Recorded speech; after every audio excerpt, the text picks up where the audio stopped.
They said he buried his heart with his first wife. They were wrong, sir. He buried it alive.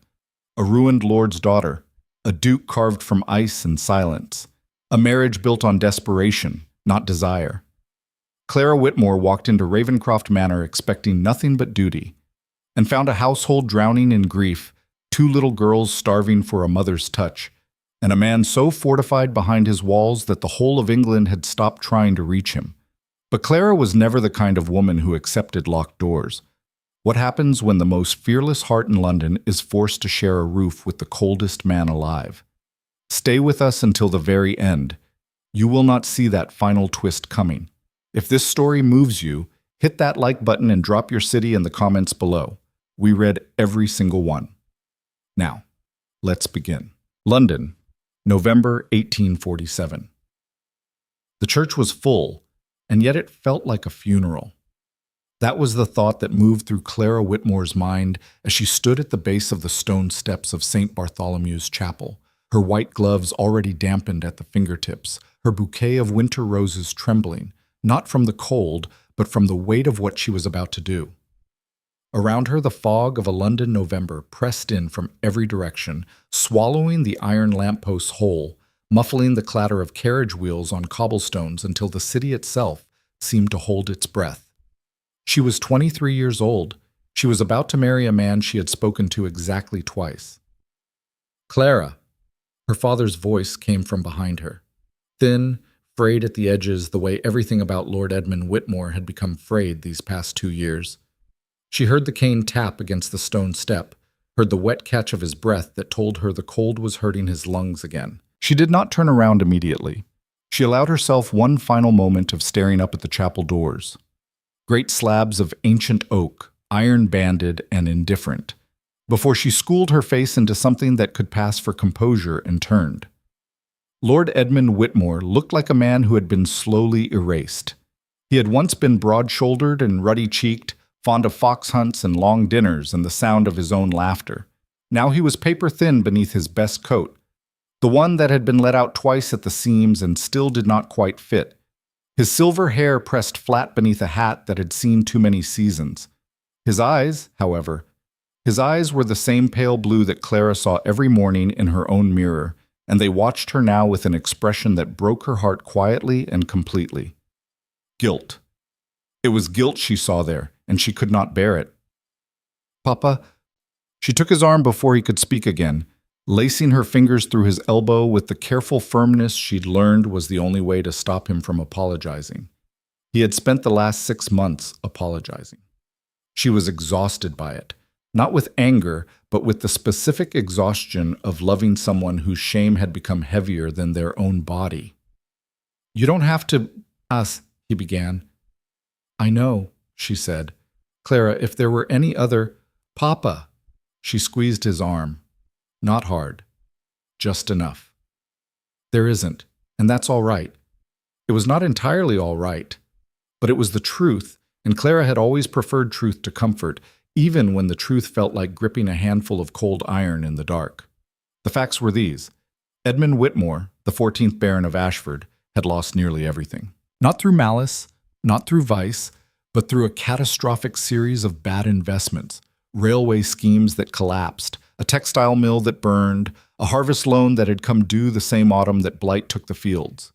The creditors had been patient, as creditors went, because the Whitmore name still carried a faint historical luster, and because Lord Edmund had always paid his debts eventually. But eventually had become now, and now had become yesterday, and the house in Mayfair had already been quietly sold, and the estate in Hampshire was next. And Clara's younger sister Georgiana still had 3 more seasons ahead of her that would be impossible without someone doing what Clara was about to do. She had not been coerced. She wanted that understood, at least within the private courtroom of her own conscience. No one had dragged her to this altar. The arrangement had been proposed through solicitors. Duke Sebastian Ravencroft required a wife capable of managing a large household and providing care for his 2 young daughters. The Whitmore family required financial relief sufficient to retire their debts and restore a modest income. A practical solution to 2 practical problems. That was how the solicitor had framed it, in his dry legal voice, across a mahogany desk in a room that smelled of beeswax and old paper. Clara had asked for 48 hours to consider. She had spent 36 of them walking the length of the small rented rooms her family now occupied on Cheapside, back and forth, while Georgiana pretended to read, and their mother lay in bed with one of her headaches that everyone understood were not really headaches at all, but rather the body's physical translation of despair. Clara had made lists in her head. She had examined her own feelings with the same methodical precision she applied to household accounts. She had ultimately arrived at the same conclusion from 6 different directions. There was no other way, and she was the only one who could do this, and she allowed herself this one private assessment, strong enough to survive it. What she had not allowed herself to do was think too carefully about the Duke himself. She had met him twice. The first meeting had been formal, a brief receiving room encounter arranged by the solicitor, 15 minutes, tea that no one drank, pleasantries that were not remotely pleasant. The Duke was tall. That was what she'd noticed first, tall and broad through the shoulders, with the kind of stillness that very large men sometimes had, as though they'd learned early that their physical presence was already sufficient and movement was an extravagance. He had black hair, a little long, shot through at the temples with early silver. His face was angular, not ugly, in fact, objectively handsome in the severe way of old portraits. But it was the face of a man who had decided, at some point, to stop permitting his features to convey anything at all. His eyes were the color of deep winter water, gray-blue, cold, and absolutely empty of warmth. He had looked at Clara the way a man looks at a problem he has decided to solve. The second meeting had been briefer. A mutual agreement to the terms, witnessed by solicitors, during which he had said perhaps 20 words to her directly.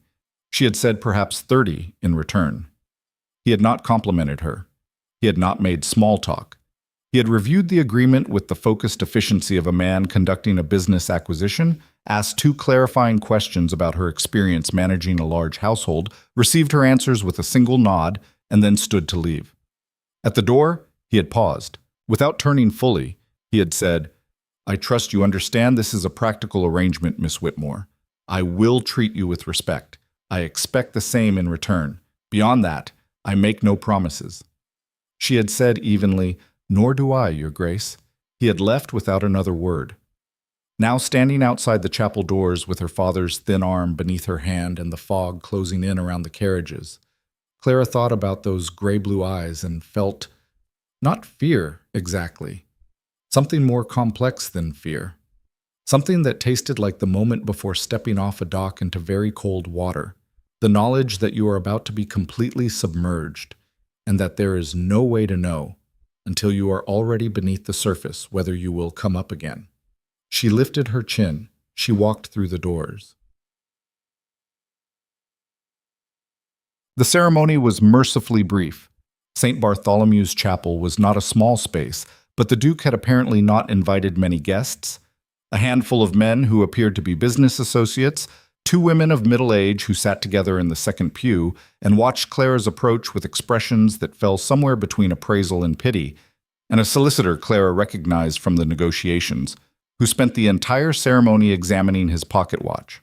On Clara's side of the aisle, her parents, Georgiana, and 3 family friends who had remained loyal enough to attend, but had clearly dressed with the muted palette of people who were not entirely sure this was a celebration. The Duke stood at the altar with his back to her as she walked the aisle. He did not turn until she was nearly beside him, and even then the movement was unhurried, the slow rotation of a man for whom nothing needed to be performed. He looked at her without expression. His jaw was freshly shaved. He wore black, which struck Clara as perhaps appropriate, though she could not have said whether that thought made her want to laugh or weep. The vicar spoke. Clara heard the words from a slight distance, as though she were listening to them through a wall. She responded at the correct moments, and she kept her hand steady, and she did not look at her mother because she knew that if she looked at her mother, she would see tears, and then she would feel tears, and she had made a decision that today was not a day for feeling. When the Duke placed the ring on her finger, his hands were large and cool and completely dry. No nerves.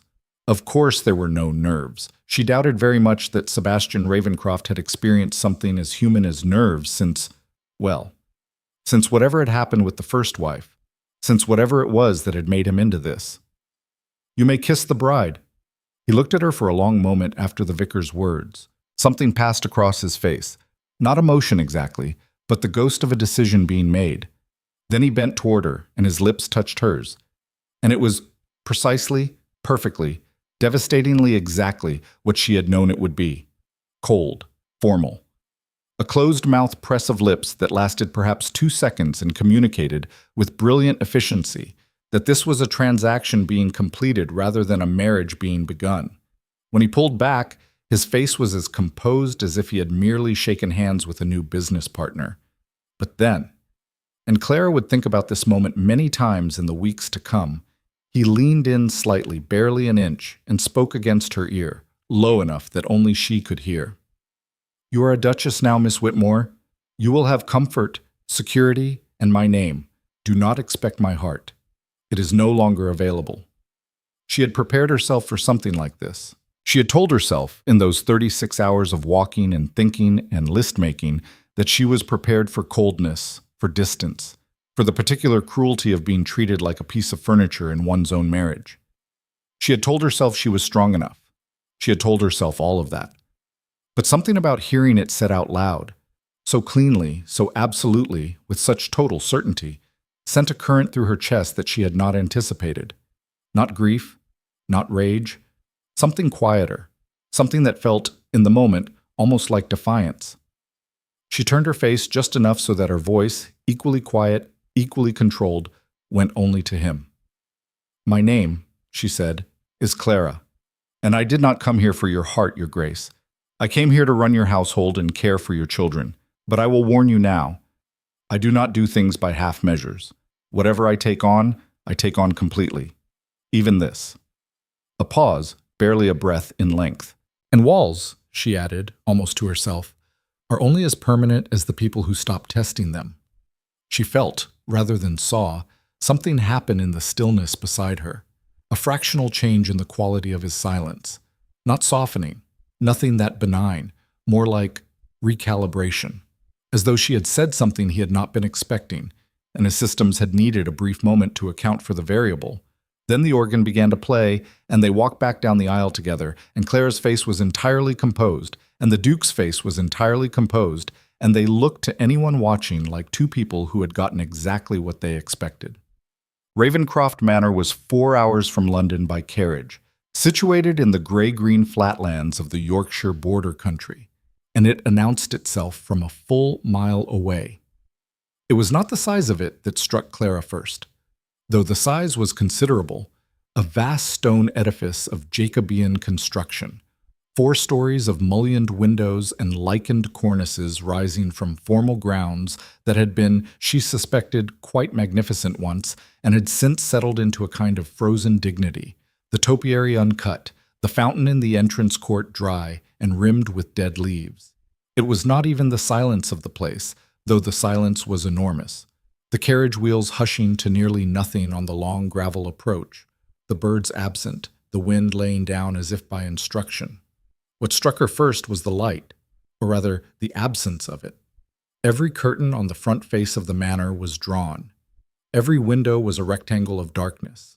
The house stood in the thin afternoon sun like a thing that had decided it preferred the dark, and she had a sudden, vivid image of a body refusing to wake, not dead, but willfully, stubbornly, grievously asleep. She stepped from the carriage into air that smelled of damp stone and old wood, and something else she could not name, something that might have been lavender once, years ago, before whoever had tended the lavender had stopped. The Duke stepped down behind her without touching her hand, then walked ahead toward the entrance without waiting. Clara watched him for a moment, noted the set of his shoulders. Like a man approaching a fortress he has besieged so long he has forgotten which side he is on, and then turned her attention to the front steps, where the household staff had assembled in 2 lines. There were perhaps 30 of them, housemaids, footmen, a cook of formidable bearing, a housekeeper who introduced herself as Mrs. Calloway, a woman of 60 with iron-gray hair and eyes that had the cautious warmth of someone who had learned to be careful about whom she trusted. They were neatly dressed, properly arranged, and they were all watching Clara with the expression she was beginning to recognize as the universal vocabulary of servants in an unhappy house, a mixture of hopefulness and preemptive resignation, as though they had learned to hope cautiously for fear of having it removed. She made a point of meeting each set of eyes as she walked the line. She asked 3 names before the Duke gestured impatiently from the doorway, and she tucked those names away. Thomas, the young footman with the gap in his front teeth. Agnes, the kitchen maid who couldn't have been more than 15 and was visibly trembling, for later. The interior of Ravencroft Manor was enormous, dark, cold, and achingly still. The entrance hall rose 2 stories, hung with portraits of men and women whose faces had the haughty blankness common to aristocratic portraiture, and whose eyes all seemed to track her as she moved. The furniture was heavy and expensive and covered in a light dust that spoke of rooms opened infrequently. The rugs, Persian, she thought, and once beautiful, had the trodden flatness of spaces that saw a great deal of foot traffic, but no joy. There were flowers in 2 large urns near the staircase, and they were artificial, which Clara noted with a feeling that was mostly sadness. Mrs. Calloway conducted the tour with the brisk efficiency of a woman long practiced at moving through grief without disturbing it. Clara followed, asking practical questions, the kitchen arrangements, the linen inventory, the schedule for the coal delivery, and watched the housekeeper's shoulders slowly descend from around her ears.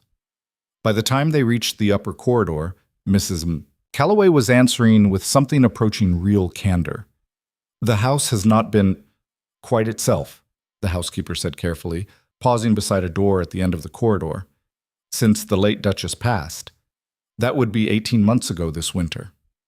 "What was she like?" Clara asked. Not prying, Martha, genuinely wanting to know because you could not understand a house without understanding its history, and the history of this house was wound completely around a woman she would never meet. Mrs. Calloway was quiet for a moment. Then, "She was very beautiful, very delicate. She loved music." A pause, like a door briefly ajar. "She was not... Well, toward the end, there was a great deal of worry. The Duke, he..." She stopped, closed whatever the door had been opening toward. "The girls are through here," she said instead, and opened the door.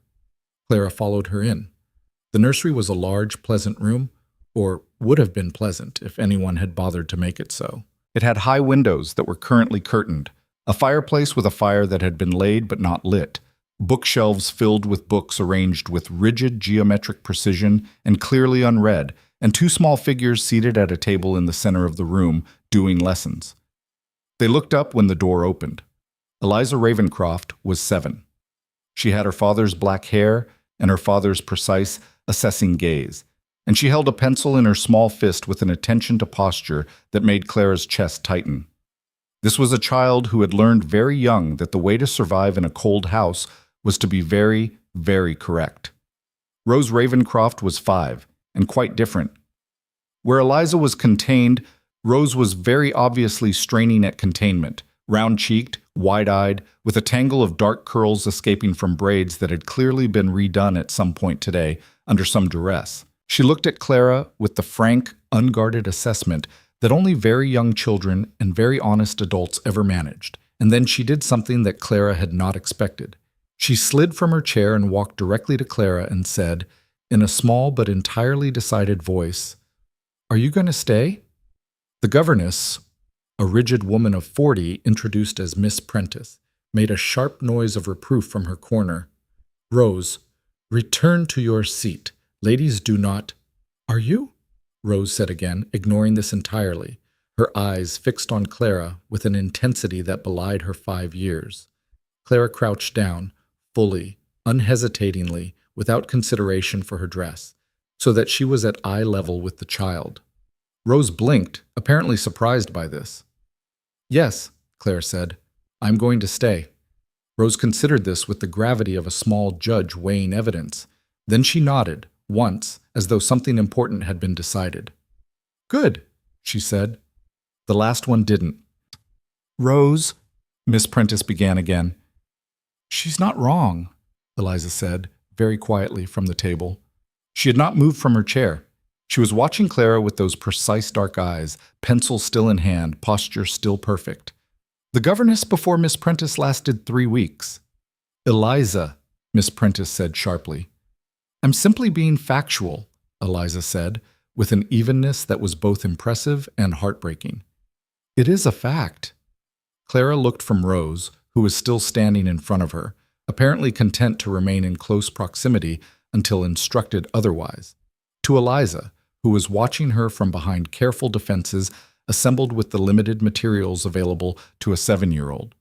She thought about what it meant to be 7 years old in this house, to be 5 years old in this house, to come home from school or wake from sleep to curtains drawn and fires unlit, and a father who had built a wall around himself so high and so thick that he had accidentally walled his own children out.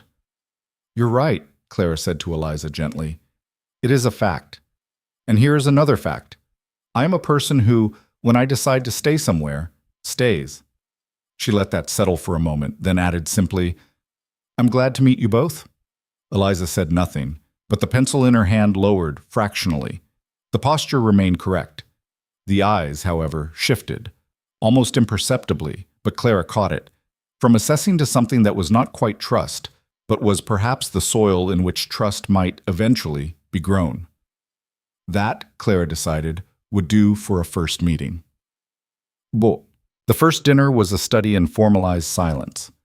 The table in the Ravencroft dining room was long enough to seat 20, and 3 places had been set at one end, the Duke at the head, Clara to his right, and a space of empty table between them that felt, despite its 3-foot distance, like a very considerable gulf. The food, when it arrived, was good, the cook clearly capable, but it arrived and departed in silence, carried by footmen who had the practiced invisibility of people who had spent a year and a half moving through a house where noise of any kind was inadvisable. Clara ate. She looked at the Duke across the candlelit table. He ate without looking up from a letter he was reading. She noticed he had positioned a slim stack of correspondence beside his plate and made no apology for consulting it during dinner. She decided to speak. How old is the mine? She asked. He looked up from the letter. His expression was the one she was beginning to think of as his default setting, calibrated blankness, with the faint quality of someone who has been interrupted doing something important. I beg your pardon? The coal mine. I passed it in the carriage. Or rather, I passed the access road. Mrs. Calloway mentioned it belongs to the estate. A pause. It does. The Ravencroft Colliery. It has operated for 40 years, he returned to his letter. How many men does it employ? The letter lowered again. This time there was something new in his expression. Not quite irritation, but a reassessment of some kind, as though he had categorized her as one type of creature and found, unexpectedly, that she was another. Approximately 260, he said. And are they treated well? The letter went down entirely. They are employed, he said, with a precision that suggested he considered this answer complete. That is not the same thing as being treated well, Clara said, keeping her voice pleasant. A silence that had a different quality from the silences that had come before it, more charged, like the air before a storm. Miss Whitmore. Clara, she corrected, without heat. We are married, Your Grace. Unless you intend to call me Miss Whitmore for the duration. Another recalibration pause. Clara, he said, and the word had a stiff, unpracticed quality, like a joint that had not been moved in some time. The management of the colliery is handled by my steward. It is not a matter that requires your attention. Perhaps not, she said, but it interests me. He looked at her across the candlelight with those winter water eyes and said nothing for a long moment. Then he returned to his letter with the deliberate finality of a man closing a gate. I see, he said. Clara picked up her fork. She was not offended. She was in fact filing information, cataloging, assessing, noting. He thought she had been stopped. She knew she had merely been noted. That was a beginning. Mossing. She had been given the Duchess's suite, naturally, and she had expected some emotional difficulty with this, some residual weight in the rooms left by their previous occupant. What she had not expected was how total the removal had been. The rooms had been stripped of every personal item with a thoroughness that spoke not of moving on but of excision, a surgical attempt to cut out the evidence of a life. The dressing table held nothing. The bookshelves held nothing. The only trace of the woman who had slept in this bed, looked out these windows, breathed this particular configuration of cold Yorkshire air, was a faint smell of something floral, rose, or perhaps lily of the valley, that came and went in the drafts from the badly sealed window frames. Clara sat on the edge of the bed in her nightgown and listened to the manor settle around her. This was a house that groaned. Old stone, old wood, the constant articulation of a structure that had been standing long enough to have opinions about the weather. But beneath the structural sounds was something else, a quality of silence that was not peaceful but withheld, like a breath being held. This house was full of grief. Not the grief of emptiness. There were people here, children and servants, and the large contained presence of the Duke moving somewhere below her. She could hear the occasional remote creak of footsteps. But the grief of things that had been felt and then locked away before they could be properly processed. It was a specific kind of grief, and Clara recognized it because she had grown up adjacent to it, the grief of people who believed that feeling things publicly was a form of weakness. She thought about Eliza and her perfect posture and her careful eyes. She thought about Rose, who had walked directly to a stranger and asked, without preamble, if she was going to stay. She thought about the Duke's voice saying it is no longer available, and she thought about the way he had said it, not with cruelty, she realized now, reflecting in the quiet, but with the flat certainty of a man reporting a geological fact. This is where the ground is. This is what it is made of. I am not apologizing for the geography. She lay back and looked at the ceiling and let herself, for just a few minutes, feel the full weight of where she was and what she had done. She was 4 hours from her family and 6 months from anyone who had known her longer than a season, and she was living in a house full of people in pain who did not know how to ask for help, and she was married to a man who had told her on their wedding day that he had nothing left to give. She felt afraid. She allowed herself that. She felt the fear fully and completely, the way you had to feel things if you wanted to metabolize them rather than store them. Then she turned on her side, pulled the heavy blanket up, and began making a plan. In the days that followed, Clara moved through Ravencroft Manor the way water moves through stone. Not violently, not with force, but with a patient, inexorable presence that found every crack and every hollow and every place where the stone was thin. She began with the practical. The household accounts were a revelation, not because they were badly managed. Mrs. Calloway was an excellent housekeeper, meticulous and efficient, but because they revealed in their dry numerical language the precise shape of what had been lost. Budget lines for music lessons, removed. Budget lines for flowers, removed. Budget for children's books and educational materials, reduced to a figure that would have purchased perhaps 6 books per year for 2 growing children. Heating fuel for the nursery wing, restricted to a schedule that, as far as Clara could tell, prioritized the Duke's study and the master bedroom, and left the children's rooms cold on nights below a certain temperature. She went to Mrs. Calloway with the accounts open on the desk between them and said quietly, "I want to change this." Mrs. Calloway looked at the pages. She looked at Clara. Something moved in the older woman's face that was difficult to name. It was the expression of someone who has wanted something for a long time and cannot quite believe it is being offered. "The Duke approved these allocations himself," she said carefully. "I know," Clara said. "I will speak with him. In the meantime," she took a pen and adjusted 3 figures. "These are the new numbers for the nursery heating, the children's library, and fresh flowers in the entrance hall. I will account for the difference in the household budget." A pause. Then Mrs. Calloway said, with great dignity, "Very good, Your Grace." It was the first time anyone had called her that. Clara received it without flinching and filed it and moved forward. She went to the nursery and found the children at their lessons with Miss Prentice presiding over a recitation exercise that appeared to consist entirely of dates from English history. Eliza was reciting them correctly and mechanically, with the precision of a music box. Rose was staring at the window with the focused yearning of a creature considering escape. Clara knocked on the open door. Both girls turned. Miss Prentice turned with less warmth. "Good morning," Clara said. "Miss Prentice, might I have a quarter hour with the girls?" The governess looked at the clock. She looked at Clara. There was a pause in which Clara could see the woman calculating. the new Duchess versus the established household order, and then Miss Prentice set down her lesson book with a precision that conveyed displeasure without technically expressing it, and excused herself. Clara pulled a chair up to the table and sat between the girls. "What are you working on?" she asked. "The dates of the English monarchs," Eliza said. "I know them all through the current reign." "Do you?" Clara said. "In order?" "Of course in order." "Recite them to me." Eliza recited them, correctly and at speed, watching Clara the whole time with those careful eyes, clearly waiting for an evaluation. "That's impressive," Clara said. "Now, do you know why any of them matter?" A pause. This was clearly not a question Miss Prentice had previously asked. "They were monarchs," Eliza said carefully. "They ruled England."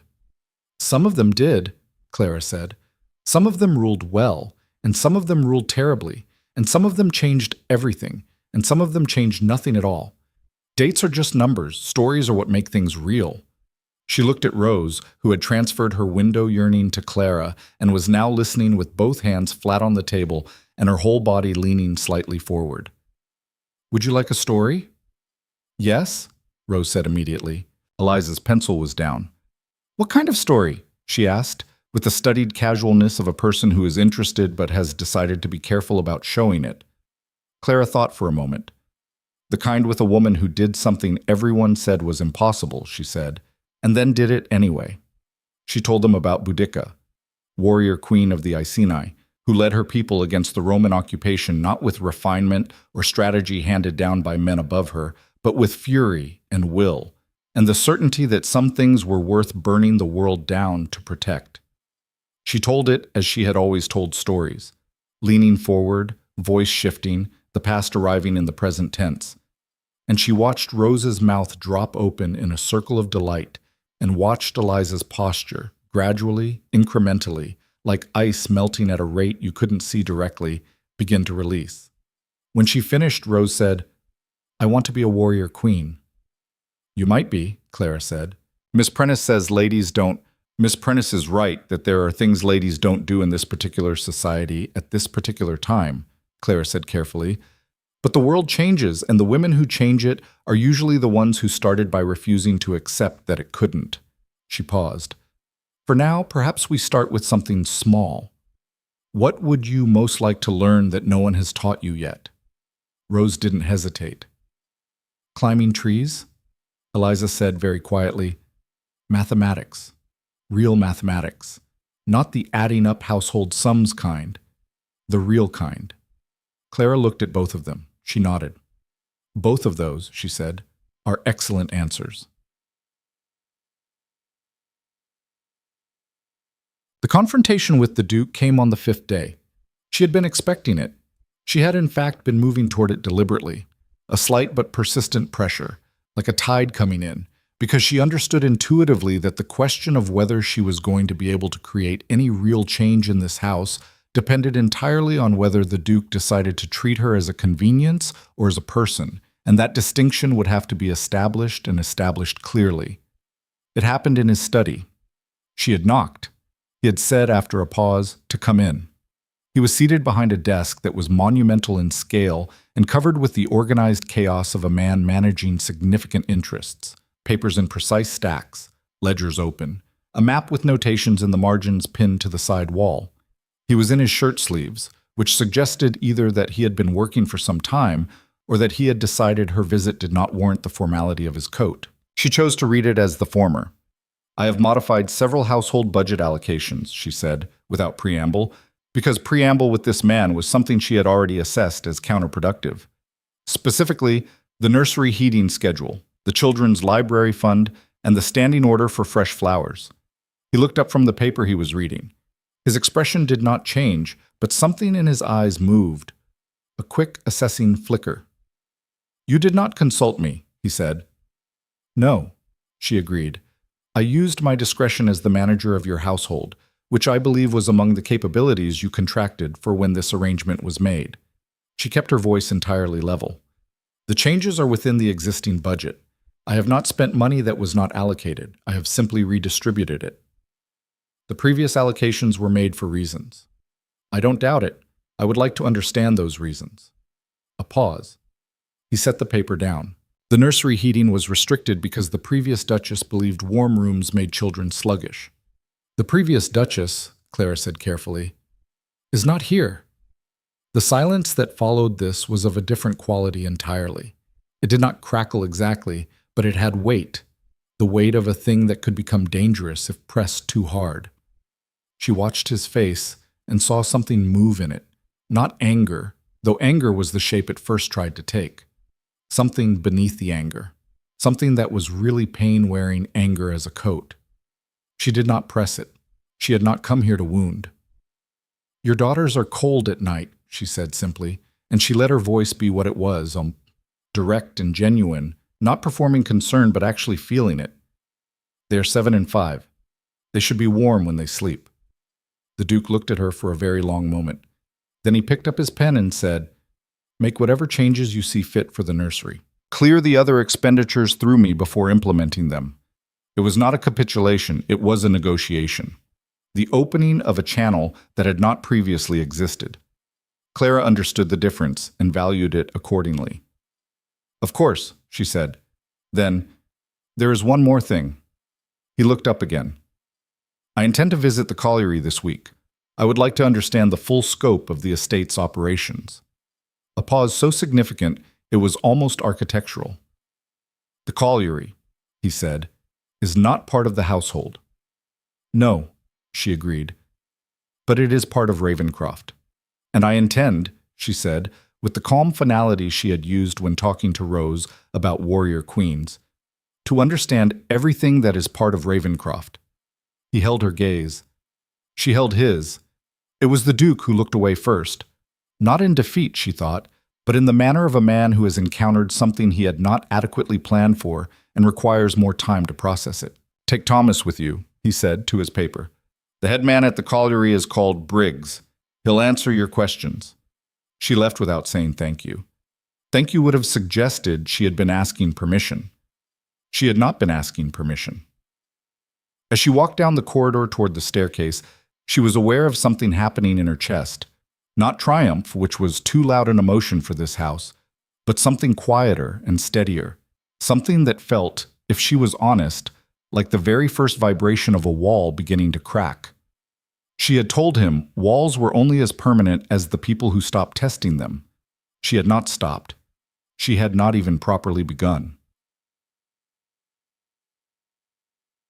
The coal mine was 3 miles from the manor, down a road that deteriorated progressively as it approached the site, from packed gravel to mud ruts to something that was really more suggestion than road, clogged with cart traffic, and the slow movement of men in blackened clothing making their way in and out of the main shaft entrance like ants from a disturbed nest. Clara sat in the smaller estate carriage with Thomas the footman opposite her and looked out the window at the site as they approached and let herself understand what she was seeing.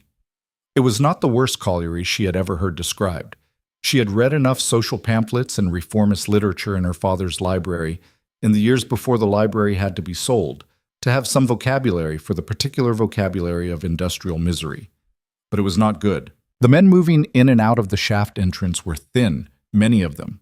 There was a particular thinness that came not from natural leanness, but from chronic insufficiency. The children, and there were children, she saw them, ages she estimated at 9, 10, perhaps 8, small figures hauling coal in traps along the outside tracks, had the flat, preoccupied expression of people who have learned very young that the world is serious and that play is something that happens to someone else.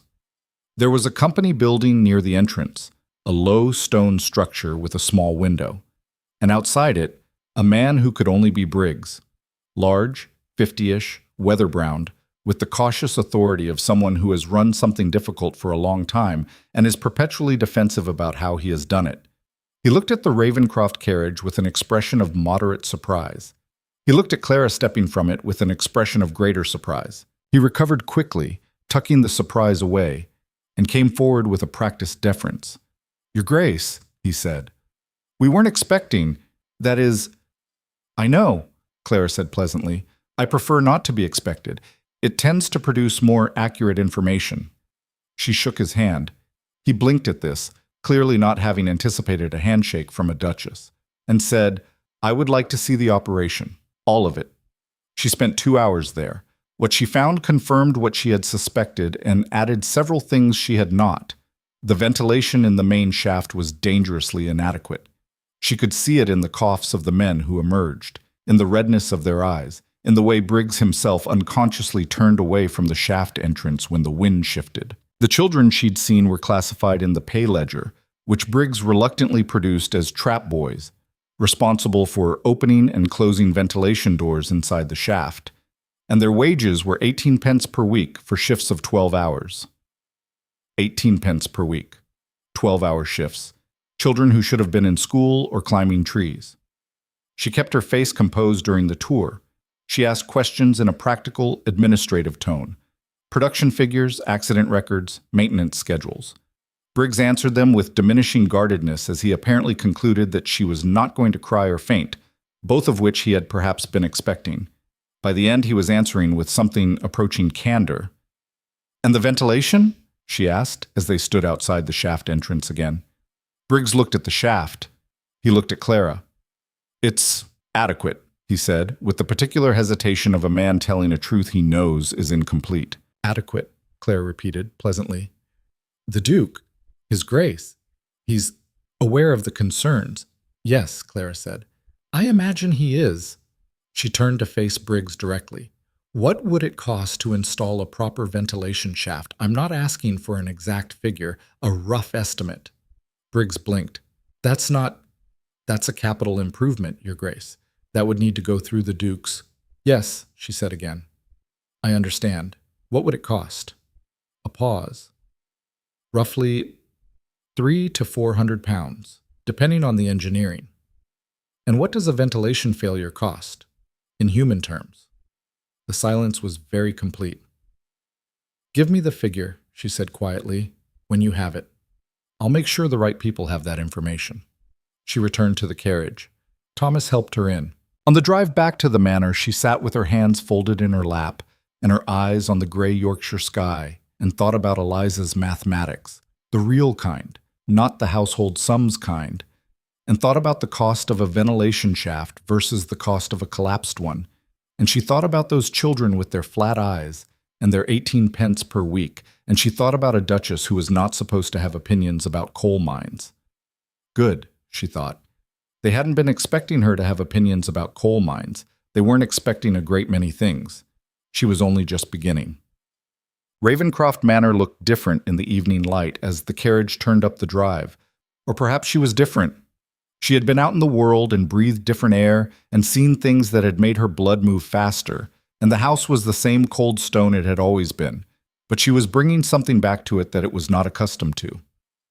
She noticed as they pulled up that the curtain in the study window had moved, as though someone had looked out. She did not look up. She stepped from the carriage and went inside and went to wash the coal dust from her face and hands, and she thought about everything she had seen, and she made lists, and she planned. The house groaned around her, the same old articulation of stone and wood settling into the cold evening, the same withheld breath. Wait, she thought, addressing the house, or the silence, or the man behind the study window, or all of them together. I am just getting started. Outside, the November dark came down across Yorkshire like a curtain dropping over a stage. Inside, for the first time in 18 months, a lamp burned very late in the Duchess's suite. The lamp in the Duchess's suite burned until 2 in the morning. Clara did not sleep so much as pause. A brief suspension of consciousness somewhere after midnight, sitting upright in the chair by the writing desk, with a ledger open across her knees and a list of figures she had been cross-referencing with the colliery production records Briggs had reluctantly allowed her to copy before she left. When she woke, stiff-necked and cold, the fire had burned to orange coals and the pages in her lap were slightly crumpled where her hand had relaxed into sleep. She straightened them carefully, added a final notation in the margin. Ventilation. 400 pounds maximum. Human cost. Incalculable. And went to bed for 3 hours. She was dressed and downstairs before the Duke appeared for breakfast. This became a pattern. She understood, in the way she understood most things about this house, intuitively, through the accumulated weight of small observations, that the Duke's daily routine was a fortress within a fortress. He rose, he breakfasted alone, he went to his study, he emerged for dinner if he emerged at all, and he permitted the world to move around him in its appointed grooves without invitation to deviate. The routine was not laziness, it was armor.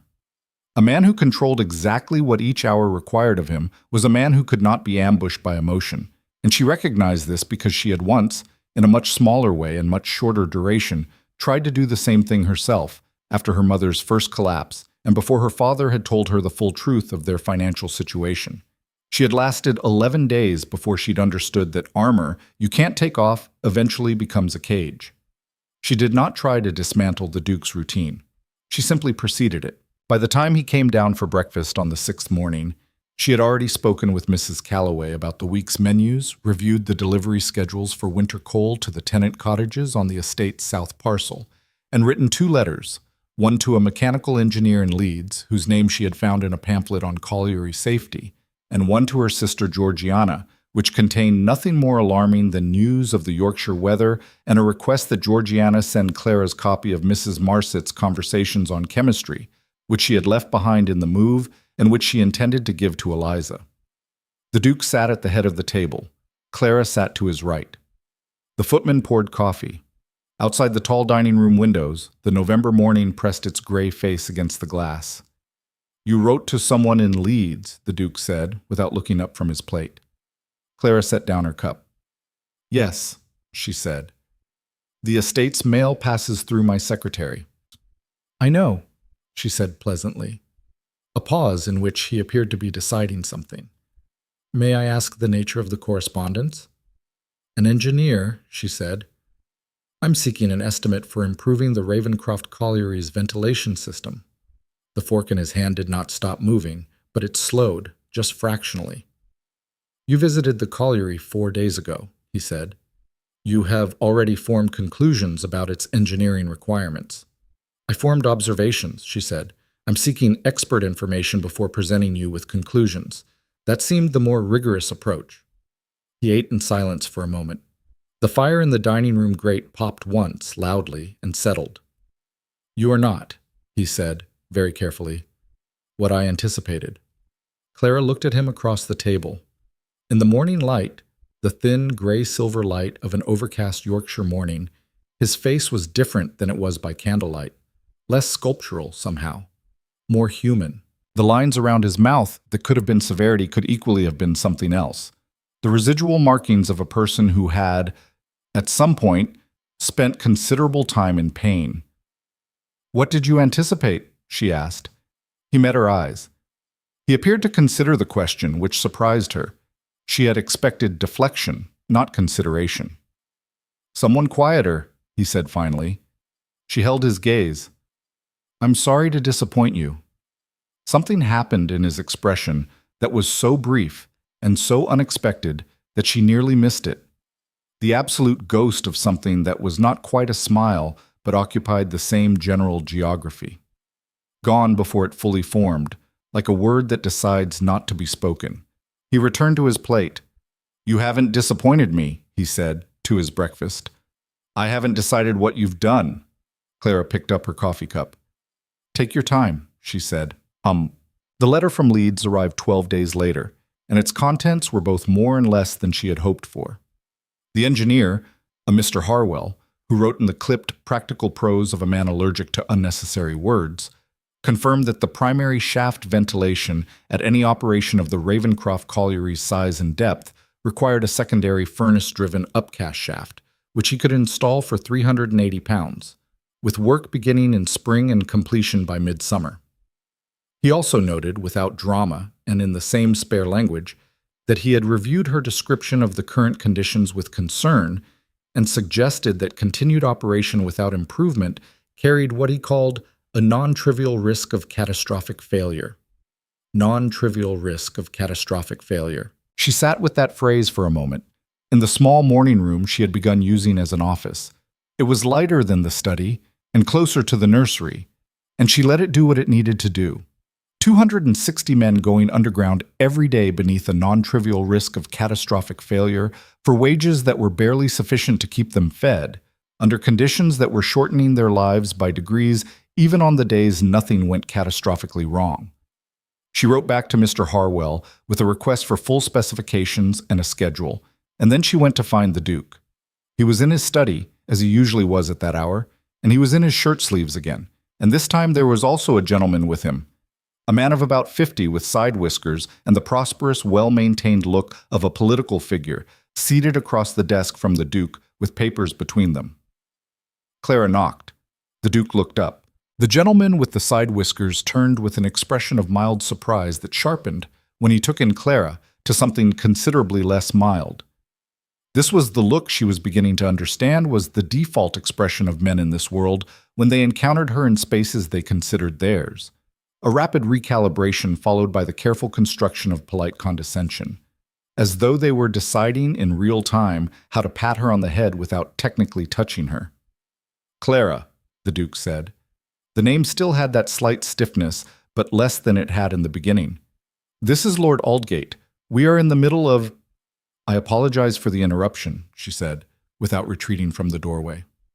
"I only need 5 minutes. Lord Aldgate, forgive me." She looked at the Duke.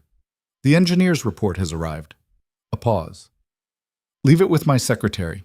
I'll tut."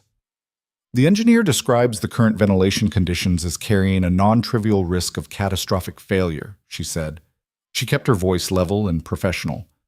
I thought that might be worth a brief interruption.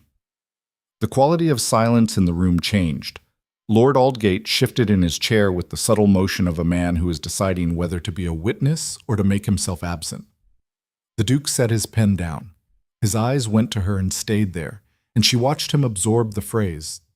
Felt, across the room, the particular quality of his attention when it was fully engaged, which was intense and very still, like deep water under pressure.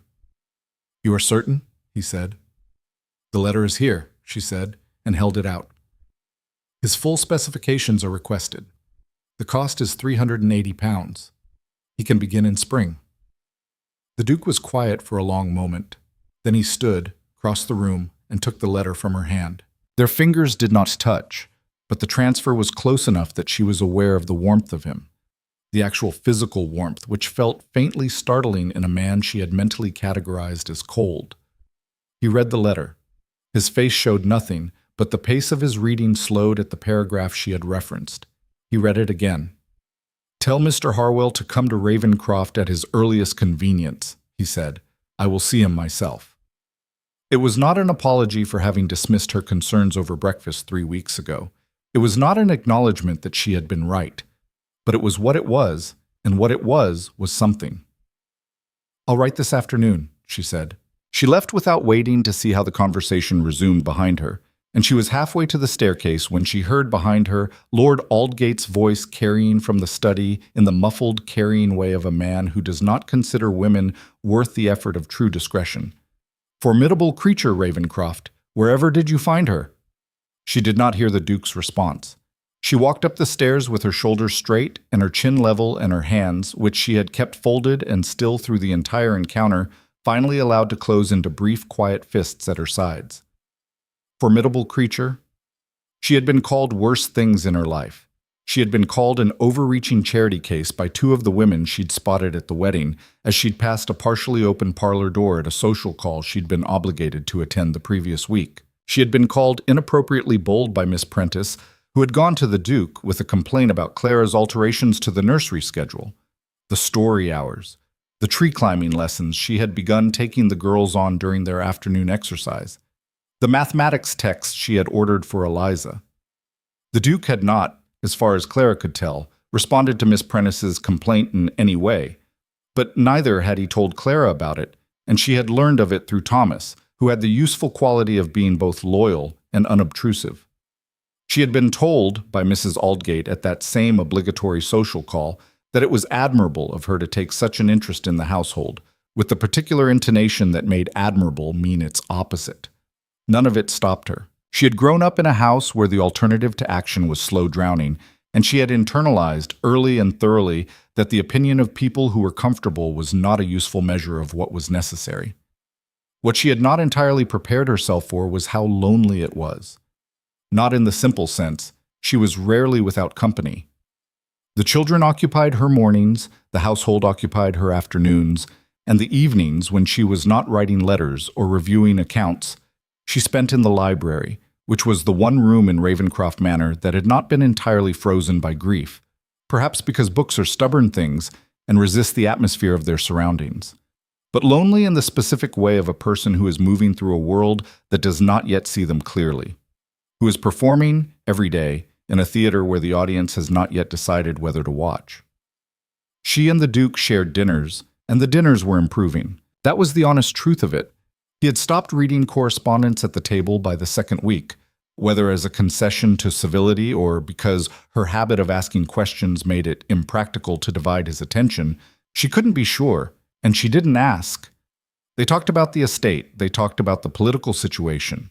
The Duke had strong, considered opinions about the reform bills and about the conditions in the northern industrial towns, which surprised her slightly, not because she'd thought him indifferent, but because the opinions were more nuanced than she'd expected, more informed by actual human consequence than by pure political theory.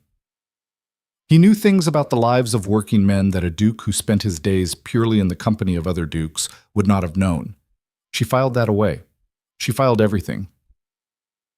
"Where did you form your views on labor conditions?" she asked one evening, over a dinner of roast pheasant and winter root vegetables. He looked at her with that assessing pause he habitually used before answering questions he considered personal.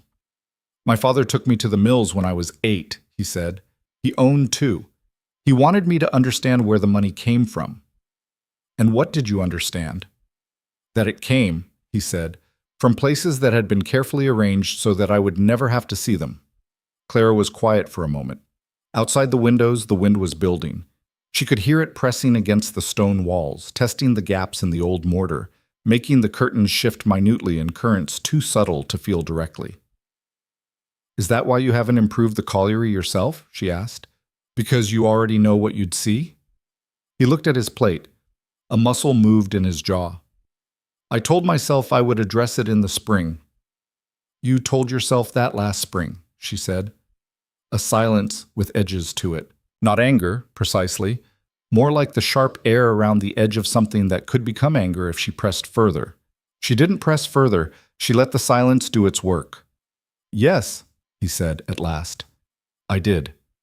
That was all he said, and she did not pursue it, and they finished dinner with a conversation about the tenant farms that was entirely practical and impersonal, and afterward she went to the library and he went to his study, and the manor settled into its cold evening sounds around them both.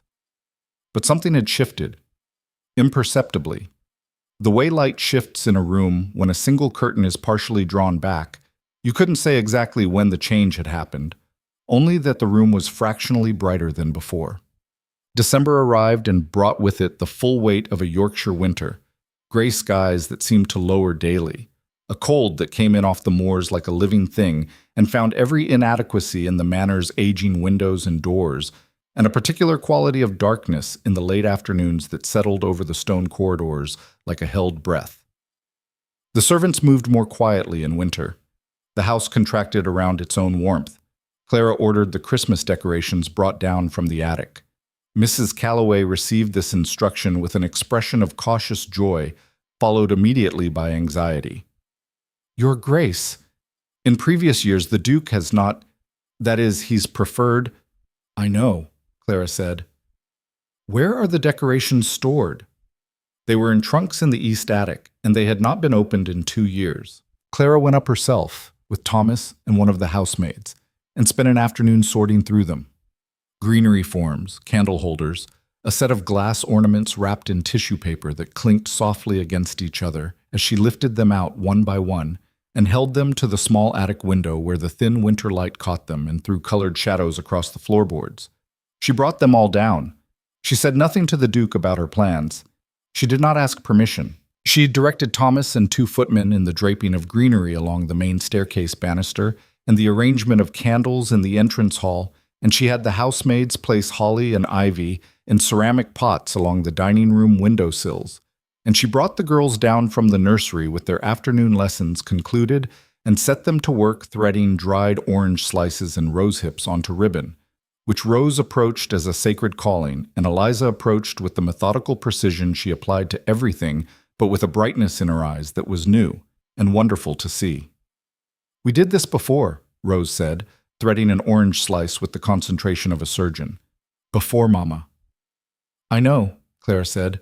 "Papa said we weren't going to anymore." "Sometimes," Clara said, "people say things when they are very sad that they don't necessarily mean forever." Rose considered this. "Are you going to ask him?" "I don't plan to ask," Clara said. "I plan to do, and then we'll see." Eliza, who had been threading Rose's hips in silence, said without looking up, "He'll be angry." "Probably," Clara agreed. "And then?" Eliza asked. There was something in the question, a careful, braced quality, that told Clara this child had grown very accustomed to bracing for the aftermath of things. "And then we'll see," Clara said again, and she made her voice hold the thing she genuinely felt, which was not certainty exactly, but something close to it. The conviction that the worst likely outcome was a difficult conversation, and that difficult conversations were survivable, and that some things were worth the difficulty. Eliza returned to her rose hips. After a moment, she said, still not looking up, "I think it looks nice. The decorations." "Good," Clara said, "because I need your opinion on whether the greenery above the library door is straight, and I value your eye." Eliza looked up at this. She had her father's eyes, that gray-blue winter watercolor, and they held a mixture of surprise and something tentative and deeply human. She stood and went to assess the library door with the seriousness of a professional critic, and Clara watched her and felt something in her chest that was very full and somewhat difficult to contain. The Duke saw the decorations at 4:30 when he came from his study for his customary late-afternoon walk through the East Wing. Clara was not present for this. She was with Rose in the kitchen, where Mrs. Hartley the cook had been persuaded to demonstrate the making of gingerbread in a session that had become principally about Rose eating raw dough and secondarily about baking. She heard, through the kitchen passage, the particular quality of silence that a house makes when something unexpected has been encountered. It was a specific silence. She had learned to read this house's acoustics, was beginning to know its moods from its sounds the way you knew weather from the behavior of birds. She waited. He appeared in the kitchen doorway 20 minutes later. His coat was on, which meant he had intended to go out. He stopped in the doorway and looked at the scene. Rose on a stool at the work table with flour on her face and dough in both hands, Mrs. Hartley shaking her head with the fond exasperation of a woman who had wanted children of her own and received instead the children of other people, and Clara at the far end of the table with her sleeves rolled and a gingerbread man in the process of being decorated with dried currants. He looked at all of it. He looked at his younger daughter, who had not yet noticed him in the doorway. "Papa," Rose said, spotting him, her whole face lighting in a way that was almost painful to watch, that pure and uncomplicated brightness of a child who has not yet finished deciding whether to love someone. "We're making gingerbread. Mrs. Hartley says I can make a horse." "Does she?" the Duke said. His voice was completely neutral. "Clara said you'd be angry about the decorations," Rose said, with the breezy directness of a 5-year-old who has not yet learned that some things are better left unsaid. A silence of approximately 3 seconds that felt considerably longer. The Duke's gaze moved from Rose to Clara. Clara met it steadily, rolling her gingerbread man's arm with a small piece of dough, making no pretense of not having heard. "Is that what you said?" he said. "I said probably," Clara replied. "I was offering an honest assessment of likely outcomes." Something happened in his face that was complex and quick, several things moving through it in rapid sequence, none of them quite landing on the shore of expression before the tide pulled them back. He looked at his daughter again, at Rose, who had gone back to her horse-shaped ambitions with the single-mindedness of a person who has said what she had to say and moved on. He looked at the greenery visible through the kitchen passage door, which led to the hall. "You didn't ask me," he said. "No," Clara said. "I didn't." She looked up at him. "Your daughters should have Christmas, Sebastian." It was the first time she had used his name. She had not planned it. It came out of the sentence naturally, because she was making a point about his daughters, and calling him Your Grace, in that context would have diluted the point into formality. And she was not interested in formality. She was interested in the fact of the thing. And the fact was that his daughters should have Christmas, and she wanted him to hear that clearly, without the buffer of his title between the words and whatever was still alive in him that could receive them. He went very still. It was not the stillness of anger. She had seen the stillness of anger in him, a particular drawing in, a tightening around the jaw. This was different. This was the stillness of something that has been struck in an unexpected place and needs a moment to determine whether it has been hurt or whether it has been something else. Clara, he said, and her name in his mouth had lost all of its stiffness. It was simply her name, said plainly, and it had a slightly roughened quality at the edges, like wood that has been sanded but not yet finished. She waited. He looked at Rose one more time. Rose, sensing nothing and feeling everything, had gotten down from her stool and was now pressing horse-shaped pieces of dough onto the baking sheet with the confidence of an artist who has never doubted her own vision.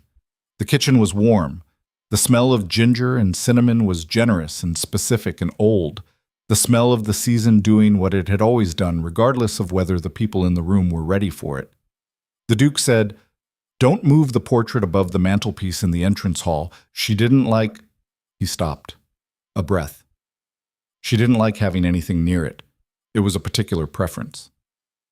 He left before Clara could respond. His footsteps moved through the hall, the front door opened and closed, and he was gone into the winter garden. Clara held very still for a moment, the gingerbread decoration forgotten in her hands. Mrs. Hartley, who had been studying the kitchen ceiling with professional intensity since the Duke appeared in the doorway, permitted herself a brief, quiet exhale. Rose looked at the door he had left through. Then she looked at Clara. "He wasn't angry," she said, with the matter-of-fact certainty of a child announcing a weather observation. "No," Clara agreed. "He wasn't." She went to the hall and moved the spray of holly she had placed near the mantelpiece portrait 3 feet to the left, and she looked up at the portrait for a long moment, at the woman painted there, beautiful and dark-eyed, with a composed expression that had some quality of distance to it, some sadness behind the composure that had perhaps been visible only to people who had known her well. And she said nothing aloud, but she thought something, and whatever it was, it settled in her chest like a promise. January came in hard. The moors turned white, and the roads turned treacherous, and Ravencroft Manor became, in the way of large old houses in real winter, genuinely isolated.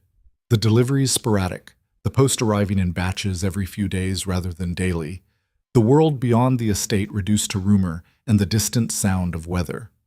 Clara found to her own mild surprise that this did not oppress her. If anything, the isolation of the manor in deep winter felt clarifying, as though the cold had stripped away the performative layers of social existence and left only what was essential. What was essential was this: 2 girls growing, daily and visibly, in ways that made Clara's chest hurt with something she could not entirely name. Eliza had finished the mathematics text and asked for another. Clara had written to a bookseller in York and ordered 3, including a volume on natural philosophy that had made Eliza's eyes go wide and bright in a way that was entirely her own, entirely new, entirely hers, in a way that she was beginning to allow herself to show. Rose had climbed every climbable tree in the south garden and was working her way through the east, which required more technique, and had produced 2 minor scrapes and 1 memorable incident with a very territorial crow that Rose recounted at dinner with the enthusiastic detail of a general describing a campaign. At dinner, with the Duke present. That had been the other change, gradual, unannounced, arrived at through some process Clara had not directed, which made it feel more real and more fragile than the things she had consciously arranged. Somewhere in the 2nd month, the children had begun joining them for the evening meal, not every night, and not initially by Clara's suggestion. It had been Rose who had appeared at the dining room door one evening, in her nightgown and with her supper apparently finished upstairs, having decided with the absolute democratic conviction of a 5-year-old that supper was better with more people in the room, and who had installed herself in the chair beside Clara before anyone had technically given permission, and who had spent the meal talking with a cheerful fluency about the crow, about her horse-shaped gingerbread, about a book Clara had read to her about a girl who sailed around the world, and the Duke had sat at the head of the table and said almost nothing and watched his younger daughter with an expression that Clara studied in her peripheral vision and could not fully read. Eliza had come the next night, formally. She had knocked on the dining room door and asked if she might join them for dinner, and the Duke had said yes, and she had sat across from him with her perfect posture and eaten her meal and talked, when addressed, in careful and precise sentences, and the Duke had asked her 2 questions about her mathematics text, and Eliza had answered them with growing confidence, and Clara had sat between them and thought, this is the first time they have talked, possibly the first time in a year and a half, not the last. The conversations between the Duke and his daughters remained short, careful, edged with the particular awkwardness of people who love each other and do not know how to say so, who have been separated by grief and formality and time into a strangeness that requires patiently and consistently dismantling. But they happened. They happened at dinner and occasionally in the hallway when Eliza was coming from her lessons and the Duke was passing through, and once, in the library on a Sunday afternoon when Clara had taken Rose there for a reading hour, and the Duke had come in looking for a reference book, and Rose had said, "Papa, sit with us," and the Duke had, after a moment, sat. He had not participated in the reading. He had sat in the armchair near the fire with his reference book open on his knee and his daughters on the rug in front of him, and Clara had read aloud for 45 minutes, and the Duke had turned no pages. Clara chose not to comment on this. The crisis came in February. It came quietly, the way the most consequential things often did, not with a dramatic entrance, but with a slow accumulation of evidence that Clara had been noticing for 2 weeks before it reached its breaking point. She had been watching the mine works through the winter with a specific attention, communicating with Mr. Harwell in Leeds by letter, receiving his updates and sending him questions. The spring installation of the ventilation shaft was confirmed and funded. The Duke had signed the authorization without commentary after reviewing Mr. Harwell's specifications. In a meeting that had lasted 8 minutes, and during which he had asked 2 technical questions that demonstrated he understood the engineering better than he'd initially appeared to. That had been satisfying. The shaft would go in by June. But in February, 2 things happened in quick succession. The first was a letter from a man named Coates, a workers' representative at the colliery, who had somehow obtained Clara's name and written to her directly, in a hand that was careful and labored, and clearly that of a man who had taught himself to write as an adult. He wrote that Briggs had recently instituted a new productivity requirement that added effectively 2 hours to the working day without additional pay, that 3 men had been dismissed after raising concerns, and that one of the dismissed men, a man named Amos Reedham, father of 4, had since been blacklisted from employment at any operation in the county. On the basis of a complaint Briggs had circulated to neighboring colliery managers. The second was a conversation Clara overheard, entirely by accident, while passing the Duke's study with its door partly open. The Duke inside with his steward, a Mr. Penwick, a thin and efficient man whom Clara had noted very early on, had a way of agreeing with whatever the Duke said that contained no actual agreement, only its shape. She was not trying to listen. She slowed because she heard her own subject matter, the colliery, the conditions, the dismissed men. She stopped outside the door because she heard Penwick say, smoothly, and with the oiled certainty of a man who has said this particular thing before, "Briggs has managed the operation profitably for 11 years, Your Grace. The workers who agitate are typically those with the least investment in maintaining order. The Reedham matter is, in my view, a personnel issue rather than a policy one." And she heard the Duke say nothing for a moment, and then, "Briggs has my confidence in operational matters." She walked past the door. She went to the morning room. She sat at the desk. She wrote 3 letters, one to Coates, acknowledging his communication and asking for specific names and dates, one to Mr. Harwell, requesting that his spring visit include a full survey of current working conditions to accompany the ventilation installation, and one to a solicitor in York whom she had identified through a pamphlet published by the Leeds Mechanics Institute as someone with experience in labor advocacy. Then she went to find the Duke. He was alone. She entered without announcement. She had stopped knocking on his study door somewhere around week 3, because knocking created a pause in which he would say, "Come in," and the formality of the pause created a distance she was not interested in maintaining. He looked up when she entered. He had become accustomed to her entries, though she could see that each time there was a brief, involuntary flicker of something, adjustment. She still surprised him after 2 months, and she wasn't entirely sure what to do with that knowledge, except to continue being surprising. Briggs has blacklisted Amos Reedham, she said. A pause. Where did you hear this? From Reedham himself, through a representative. Something tightened in the Duke's expression. A representative?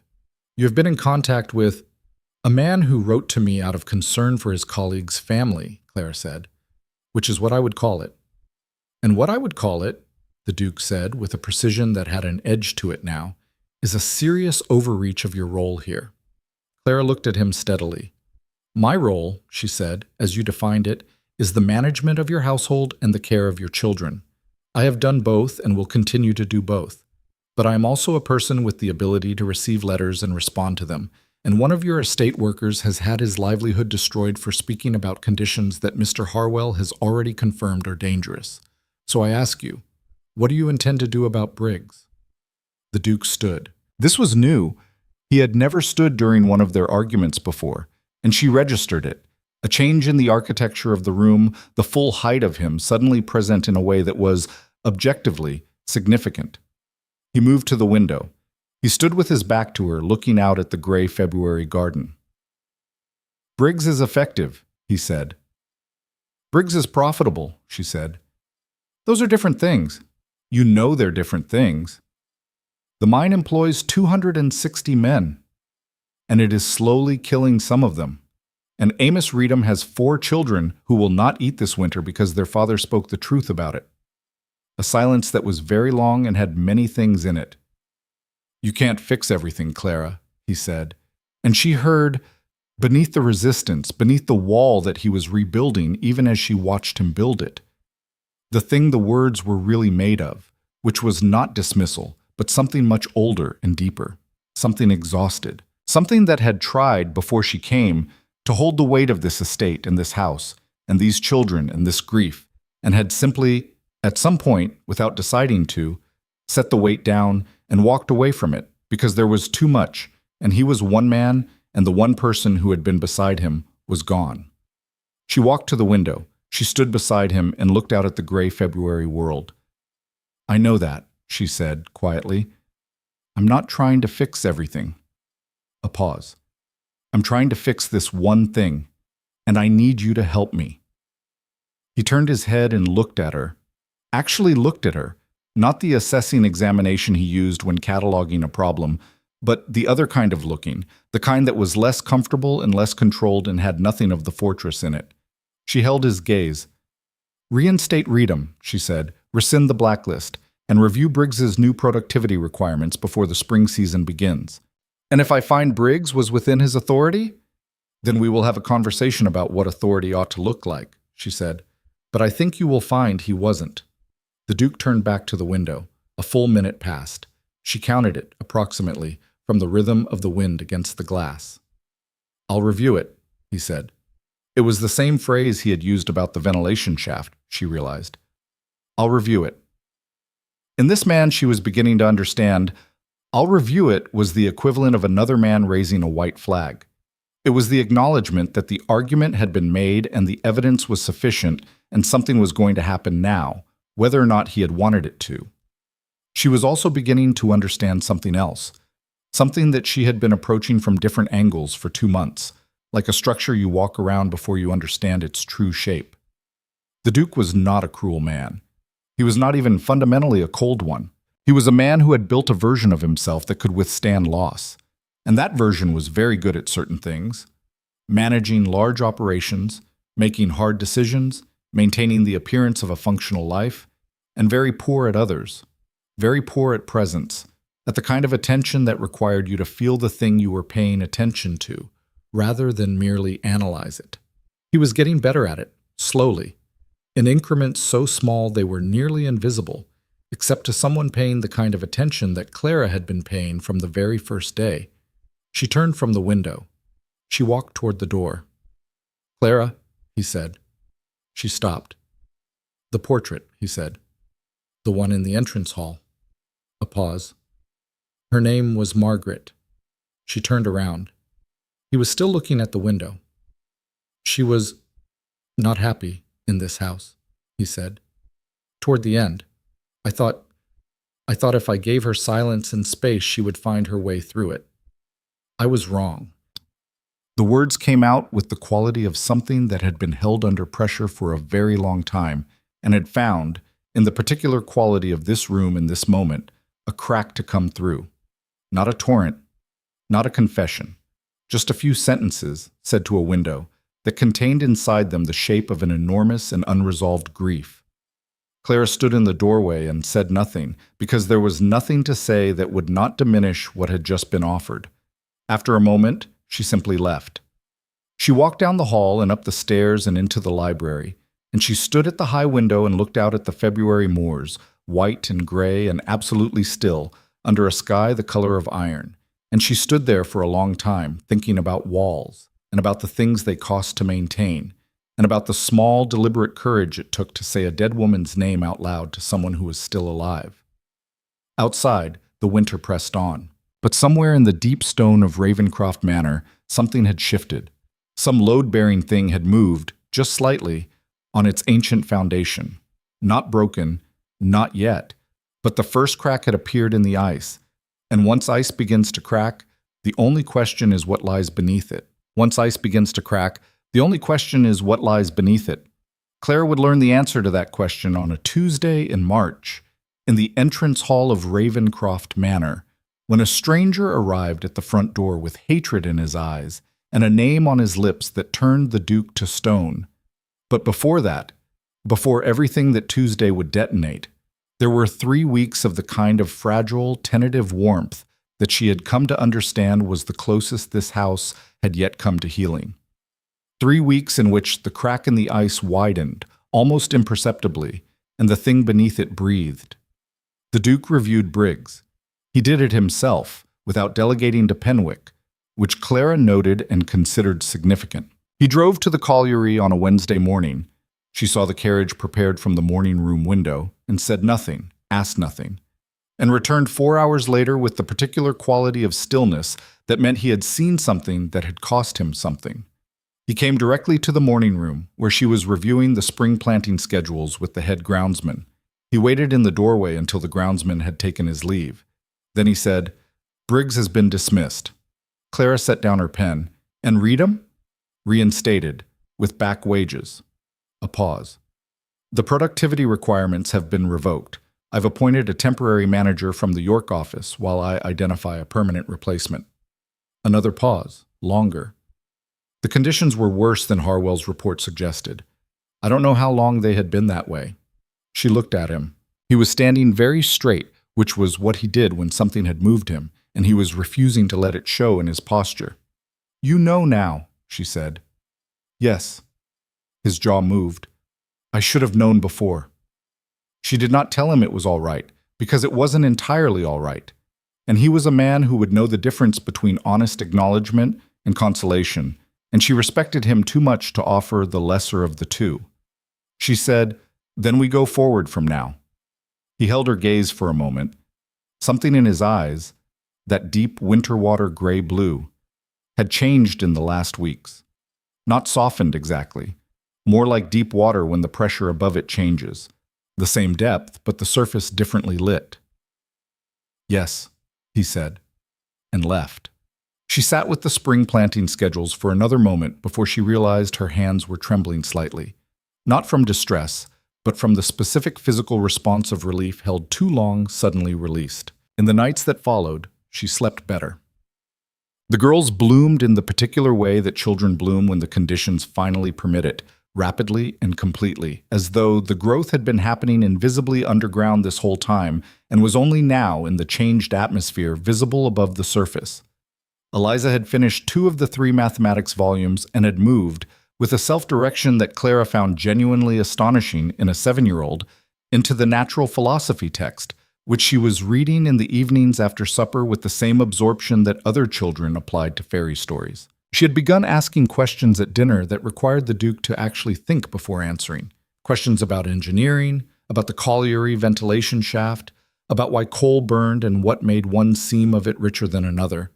And Clara watched the Duke's face across the table during these exchanges and saw something happen in him that she did not think he was aware of, a specific quality of attention, interested and present and unguarded, that was entirely different from his default studied composure. He was discovering his daughter, or she was discovering him. Clara could not determine the direction of it and decided it didn't matter. Rose, meanwhile, had developed an attachment to Clara that was absolute and uncomplicated, and that expressed itself in the way of very young children, through proximity, through the instinct to share every observation and experience directly and immediately, through the habit of appearing at Clara's side at irregular intervals throughout the day, sometimes with something to show her, sometimes simply to lean against her arm for a few minutes, and then depart. Clara received all of this with the full and genuine warmth she felt, which was considerable, and which had grown from something functional and deliberate in the first weeks into something that was simply, straightforwardly, love. She had not anticipated loving them so completely. She had anticipated caring for them, had been prepared to feel responsible for them. Love had arrived without notice and made itself at home. She was thinking about this, sitting in the library on a Sunday afternoon in early March, with Rose asleep against her side and Eliza on the hearthrug working through a problem set. The fire doing what fires do, the house quiet around them in the way it had begun to be quiet, a rested quiet, rather than a withheld one, when she heard the front door. Not a knock. A series of knocks, heavy, insistent, with the rhythm of a fist rather than a visitor's polite double tap, the kind of knocking that has come a long way and does not intend to be ignored. Rose didn't stir. Eliza looked up from her paper. "Someone's at the door," she said. "I heard," Clara said. She heard Thomas cross the entrance hall. She heard the door open. She heard voices. Thomas's, low and polite, and with the slight note of question that came into a footman's voice when the person on the step was unexpected. And then another voice, a man's voice, not low at all, not polite at all, with the carrying force of someone who had practiced his opening line and intended to say it clearly enough that it reached beyond the door. "I'm here to see the Duke of Ravencroft," the voice said. "My name is Nathan Hale. Tell him his wife's brother has come home." Duchess. The silence that followed was the kind that moved through a house like a change in air pressure. Everyone in every room feeling it simultaneously, the servants stilling in their tasks, the very dust suspended. Clara set Rose carefully against the armrest of the sofa, tucking the blanket around her. She looked at Eliza, who was watching the library door with an expression of very controlled wariness. "Stay here," Clara said. "Both of you. I'll be back shortly." "Who is Nathan Hale?" Eliza asked. "Someone from before," Clara said, which was the truest answer she had, and the most complete one she was prepared to give in this moment. She smoothed Eliza's hair once, quickly, and left. The entrance hall had the quality of a held breath. Thomas was standing near the door with the carefully neutral face of a man who has received training in how to handle unexpected situations and is applying that training at full capacity. The man on the step, Nathan Hale, had been permitted inside to the vestibule, barely, and stood with his hat in his hands and his coat still dripping from the sleet that had been coming down since morning, and he was looking around the entrance hall with an expression that Clara could only describe as hungry. Not the hunger of deprivation, the hunger of grievance, of someone who has been feeding on a specific wrong for a very long time and has arrived, finally, at the source of it. He was perhaps 35, fair-haired, with a face that might have been handsome in a quieter circumstance, but was currently arranged in the sharp, focused way of a man conducting a mission. He looked at Clara when she appeared at the library door, and she saw him recalibrate, factoring her in, categorizing her, deciding she was not what he had come here for. "I am the Duchess of Ravencroft," Clara said. She kept her voice entirely even. "You are Nathan Hale." A pause, short and surprised. He had not known there was a new Duchess. She could see that in the flicker of recalculation across his face. "The Duke's second wife," he said, and made of the word second something very particular. Not quite an accusation, but the clear assertion that there had been a first, and that the first mattered, and that the existence of the second did not erase the fact of the first or its circumstances. "Yes," Clara said. "Come in. I'll have someone bring tea while we wait for the Duke." "I haven't come for tea," he said. "I know why you've come," she said. "Sit down, Mr. Hale."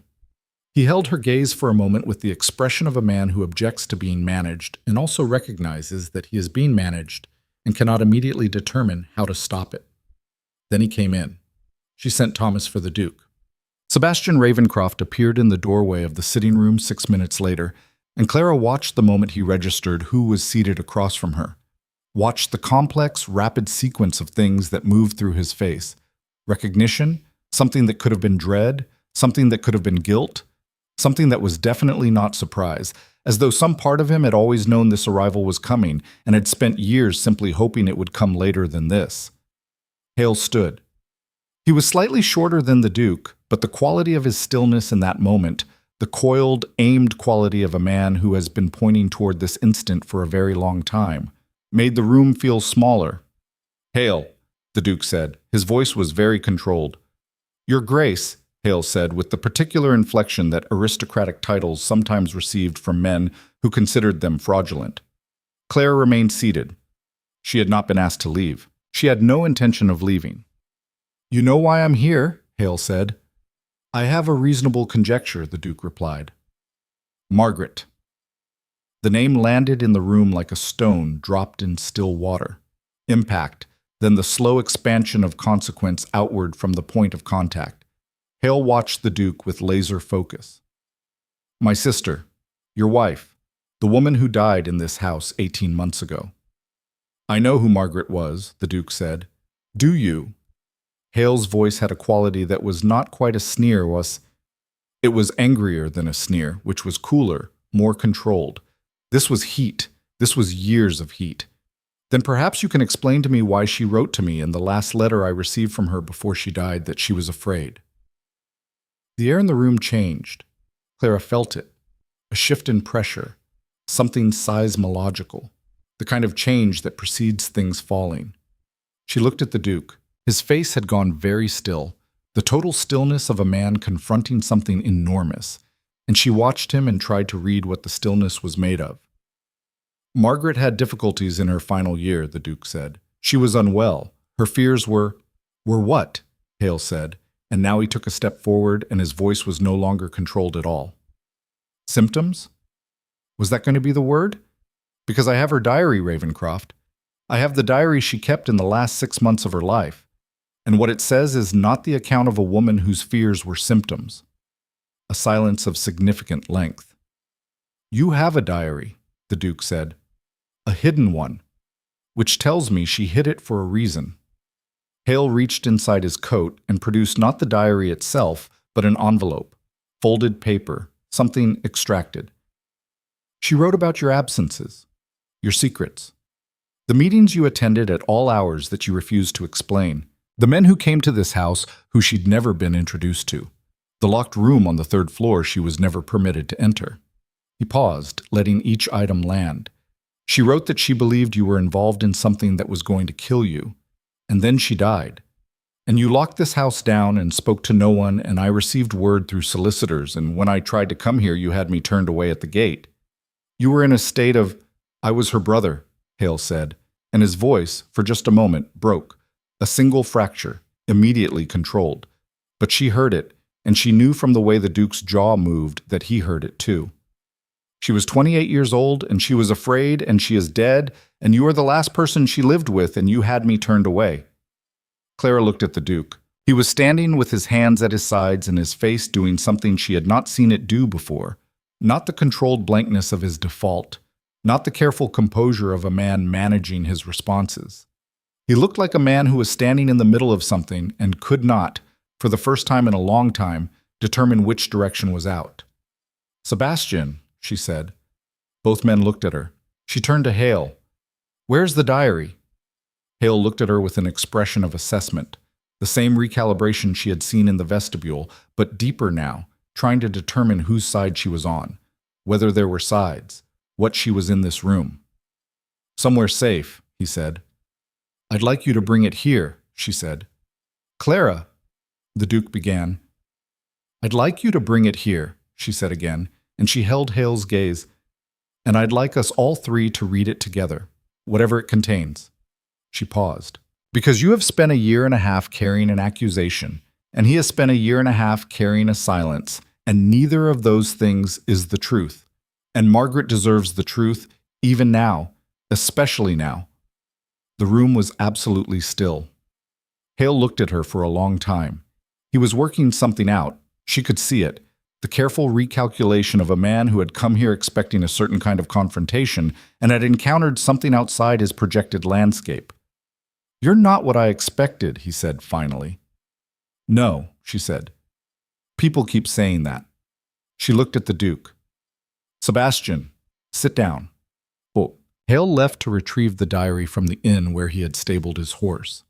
He was gone 2 hours. In those 2 hours, Clara made tea, which the Duke did not drink, and sat with him in the sitting room in a silence that was different from every silence that had preceded it in this house.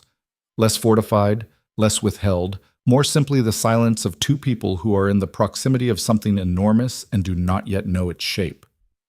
He did not speak for the first 40 minutes. She did not press him. She sat with her hands around her teacup and the fire doing its work and the late afternoon light fading in the windows, and she let him be where he was. "The locked room," he said eventually. "Yes," she said. A long pause. "It was a study. A second one, where I kept materials I could not keep in the main study." He was looking at the fire. "I was involved, in the years before Margaret died, in work that had political implications, significant ones. The reform movement, not the public face of it, the speeches and the pamphlets, the organizational work, the networks, the men who were moving money and information between the northern industrial towns and the parliament members who were sympathetic." He paused. "If those connections had been discovered, there would have been consequences, not merely social ones." Clara processed this without speaking. "I told Margaret nothing because I was protecting her," he said. "If she knew nothing, she could deny nothing. If she could deny nothing honestly, she could not be used against the people I was working with." His voice had the flat, even quality of a man reciting something he has rehearsed many times alone. It was a rational calculation. It was also... He stopped. "Wrong," Clara said gently. "Wrong," he agreed. She didn't know what I was protecting her from. She only knew I was absent, secretive, that strange men came to the house, that she was excluded from an entire dimension of her husband's life. He closed his eyes briefly. She thought I was slowly destroying myself. She wrote that to her brother. She believed I was taking risks that would kill me and that she would lose me the way she had lost her first child, suddenly and without any way to prevent it. She died of a fever. A sudden fever, a cold that turned, no foul play, no... His voice stopped entirely for a moment. She died afraid that I was going to die. And I didn't even know she was afraid because I had protected her from knowing anything, including the truth of what was worth being afraid of. The fire popped once, loud, in the silence. Clara set her teacup down. She looked at him, this man who had built his fortress to protect everyone inside it and had thereby imprisoned them all. And she felt, with complete and overwhelming clarity, the specific weight of what he had been carrying for 18 months. Not just grief. Guilt of the particular and devastating kind that has no clean resolution. The guilt of good intentions with catastrophic outcomes, of rational choices that turned out to cost everything. "She didn't know you were protecting her," Clara said. "No." "And you didn't know she was terrified?" "No." "Because you were both protecting each other from the truth." He said nothing. He didn't need to. When Hale returned, the diary was in a plain cloth cover, small, with a brass clasp that had been opened so many times the hinge was loose. He set it on the table between them without ceremony and sat down and looked at the Duke with eyes that still held the heat of grievance, but were now complicated by something else. The involuntary discomfort of a man who has come to deliver a verdict and found, upon arrival, that the case is less clear-cut than it appeared from a distance. "Read it," Clara said. Yeah. They read it together. All three of them, in turns. Clara reading aloud when the handwriting was difficult. Hale reading the sections he apparently already knew by heart. the Duke reading nothing aloud but following along in a silence that was the most total she had yet witnessed from him. Margaret's handwriting was small and precise and had a slight rightward slant, the writing of a woman in a hurry, or a woman writing things she needed to say before she lost the will to say them. The diary said many things. It said things that were painful to hear. The entries from the early months, when Margaret had still been trying to understand what was happening to her marriage, when she had written about her husband with a love so clear and uncomplicated that the contrast with her mounting fear was devastating. It said things that were angry. It said things that were heartbroken. And it said, repeatedly, in variations across dozens of entries, the thing that the Duke had told Clara before Hale arrived. I believe he is going to die before he lets me in. I believe he is involved in something that will destroy him, and he has decided I am too fragile to know about it, and I cannot reach him, and I am so afraid. Not, I believe he is cruel. Not, I believe he wishes me harm. Not the accusation Hale had carried for 18 months, the dark shape his grief had built from the raw material of his sister's fear. I am so afraid I will lose him. Written 6 weeks before she died of a fever that had nothing to do with him. Hale read that entry twice. He sat very still after the second reading, and Clara watched his face do something difficult and complicated. The specific expression of a person discovering that the story they have been living in is not the story they believed it was. She wasn't afraid of you, he said. It was not quite a statement. It was a man testing a new weight, checking if it would hold. No, the Duke said. His voice was barely audible. She was afraid for me. The silence that followed was long and had a quality that Clara recognized. It was the silence of something giving way, not collapsing, giving way, the difference between destruction and release. You should have told her, Hale said. Yes, the Duke said. She would have.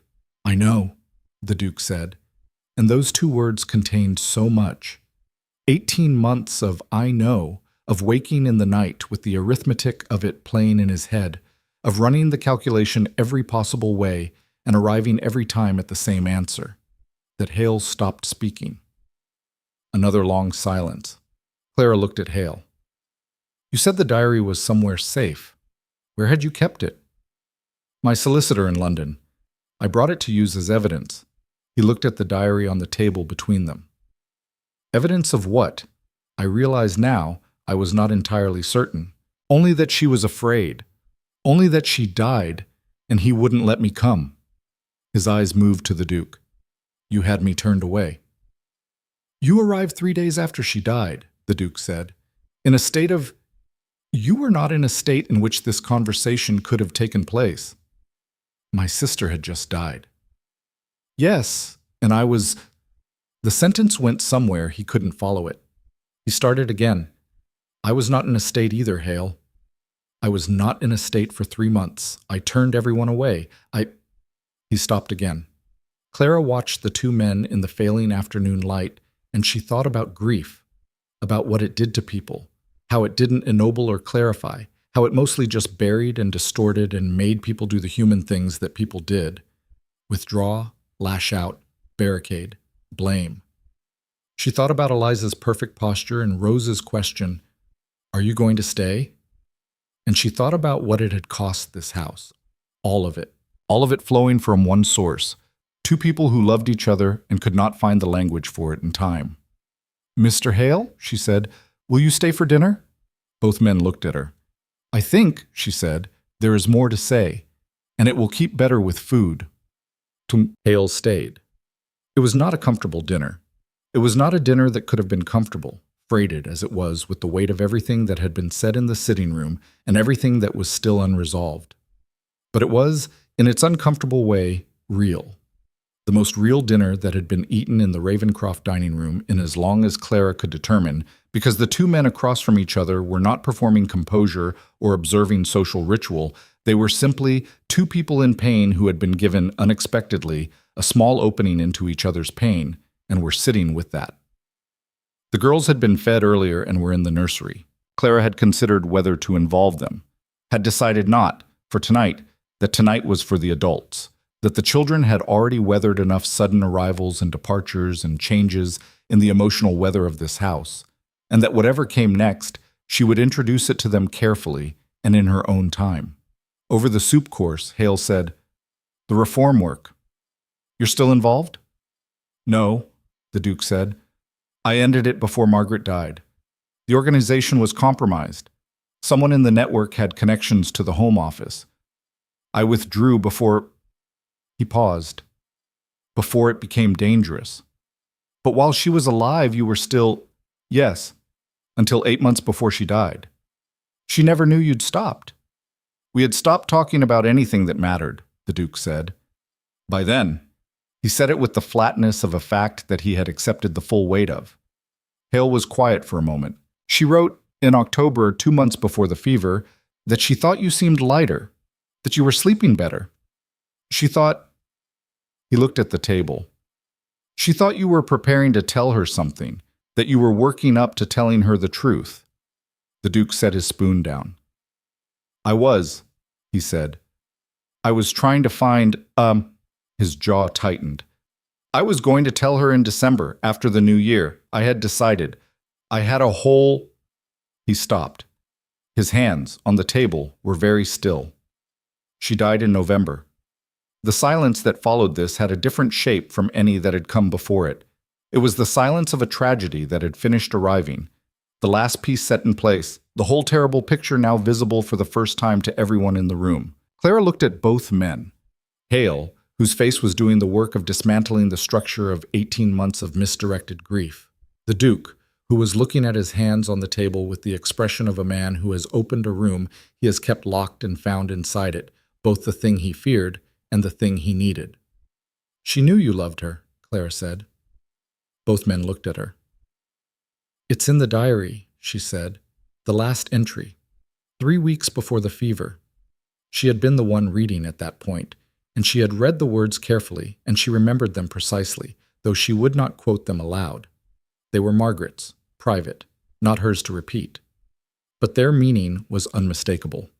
The last thing Margaret Ravencroft had written in her diary was not fear. It was something closer to peace, a tentative, uncertain peace, the peace of a woman who had decided, despite everything she didn't understand, to trust the love she could feel even when she couldn't see its reasons. "I think he is coming back to me," she had written. "I don't know from where, but I think he is coming back." Hale's face, when Clara finished speaking, was the face of a man who has been carrying a stone for a very long time and has just been asked to set it down. It took him a moment. Then, carefully, he set it down. The crisis came the next morning. Clara should have seen it coming. Later, reconstructing the sequence of events, she would identify 3 separate precursors she had noted and not fully assembled. The letter from Penwick she had seen in the outgoing mail 2 weeks ago, addressed to someone in London whose name she didn't recognize. Hale's mention, over dinner, that he had told several people in London he was coming to Ravencroft, including members of a particular political club who had known his sister, and the fact that the Duke's reform activities, though he had ended them 18 months ago, had apparently not ended everyone else's interest in them. She found out at 7 in the morning when a letter arrived by urgent express courier, not to the Duke's study, but to her, addressed in a handwriting she recognized as the solicitor in York she had contacted about labor advocacy matters, and which contained information that had clearly been forwarded through several hands before it reached her, and which, when she read it, sent a cold, clear current through her from sternum to spine. The letter said, "There were men coming to Ravencroft, not 1 man or 2 men. A group," she counted, from the solicitor's description, at least 6, associated with the Home Office, not officially, but through the kind of association that official records never captured, the kind that operated in the space between legality and its absence. They were coming in response to information that the Duke of Ravencroft was harboring a known agitator, which was to say Nathan Hale, who was apparently not simply the grieving brother she had assessed him as, but was also, simultaneously and secondarily, a man who had continued the reform work that the Duke had left, had continued it with considerably less caution, and whose name had been on a list that the Home Office had been building for 2 years. They were expected before noon. Clara read the letter twice. She set it down on the desk. She picked it up and read it again. Then she went to find the Duke. He was not in his study. He was in the entrance hall, already dressed, and he had the look of a man who had received his own information by some route she did not yet know, because his face, when she came down the stairs letter in hand, already held the quality of a man who knows what is coming and is in the process of deciding what to do about it. "You know," she said, "Thomas saw riders on the South Road an hour ago, moving at some speed." His eyes moved to the letter in her hand. "You have more information than I do." She gave him the letter. He read it. His face showed nothing, but his breathing changed. A slight deepening, the involuntary response of a body preparing itself. "Where is Hale?" she asked. "Presumably still sleeping. He was given the blue guest room." "We need to wake him." "We need to determine," the Duke said, handing back the letter, "exactly what Hale has been involved in and what he knows they're coming for, and we need to determine it in the next—" He glanced at the window, at the winter gray morning light. "Probably 2 hours." Clara was already moving toward the stairs. "I'll wake him. You have Penwick brought to you immediately." "Penwick?" "The letter in the outgoing mail," she said, without stopping. 2 weeks ago. To someone in London. I noted it, and I should have questioned it then." She was on the 4th stair. "Bring him to the study. Don't let him leave the house." She heard behind her a beat of silence that contained what she thought was surprise, and then the Duke's voice giving Thomas instructions in a tone that was entirely, absolutely controlled, and she kept moving. Hale, when she woke him, was alert faster than she expected. The alertness of someone accustomed to sleeping in conditions that required rapid orientation. He sat up, took the letter she offered, read it, and said, in a completely level voice, "How much time?" 2 hours, perhaps less. He swung his legs from the bed. "I need to tell you something." "You need to tell the Duke," she said. "I need to tell both of you." He looked at her with an expression that had none of the heat of the previous day, none of the focused grievance. What was there instead was something more basic and more urgent. A man who has operated in a landscape of danger long enough to know exactly what it looks like. "What I have been doing, the reform work I continued after Sebastian left, there are records, correspondence, organizational materials. Some of it is in my bags." Clara absorbed this. "And if they search the house, they will find materials that connect to a network that the Home Office is actively trying to dismantle," Hale said. "Yes. Does the Duke know?" "No, I didn't tell him last night because I didn't think—" He stopped. He had the grace to look something very close to ashamed. "I came here to accuse a man I believed had harmed my sister. I didn't come here to endanger his household." Clara looked at him steadily. "Get dressed," she said. "Bring the bags. Come to the Duke's study." She left before he could respond. Osen. The study, when they all assembled, had the quality of a command room. The Duke behind his desk, Penwick standing in the corner with the carefully vacant expression of a man who has decided his best survival strategy is to take up as little space as possible, Hale with his 2 bags on the floor beside him, Clara standing between all of them because she had positioned herself that way, and she was not moving. Penwick had been, as she had suspected, the source of the intelligence. Not out of political conviction, Penwick had no political convictions that weren't in service of his own interests, but out of the specific pragmatism of a man who had calculated that hedging his employer's fortunes against the Home Offices was a safer long-term position than simple loyalty. He admitted this when pressed by the Duke, in a voice that was both remorseless and slightly incredulous, as though he could not quite believe he was being required to explain something so obvious. The Duke dismissed him from Ravencroft's employ in 8 words, without raising his voice. "What they're looking for," Hale said, when Penwick had been escorted from the room by Thomas, "is proof of the network's communication structure. Names, addresses, meeting records." He looked at his bags. "Some of what I have could provide that, if read by someone who knew how to read it." "Then it needs to not be here," the Duke said. "It needs to not exist," Clara said. Both men looked at her. "Burning it," she said, "is the only method that provides absolute certainty." Hale looked at his bags with the expression of a man being asked to set fire to 2 years of his life. "If they find it," the Duke said, "it is not only you they can use it against." "I know that," Hale said. He picked up the first bag. He held it for a moment, the weight of it, the specific weight of the thing it contained, not just paper, but everything the paper represented. Then he set it in front of the fireplace. He looked at Clara. "The diary," he said. She understood immediately.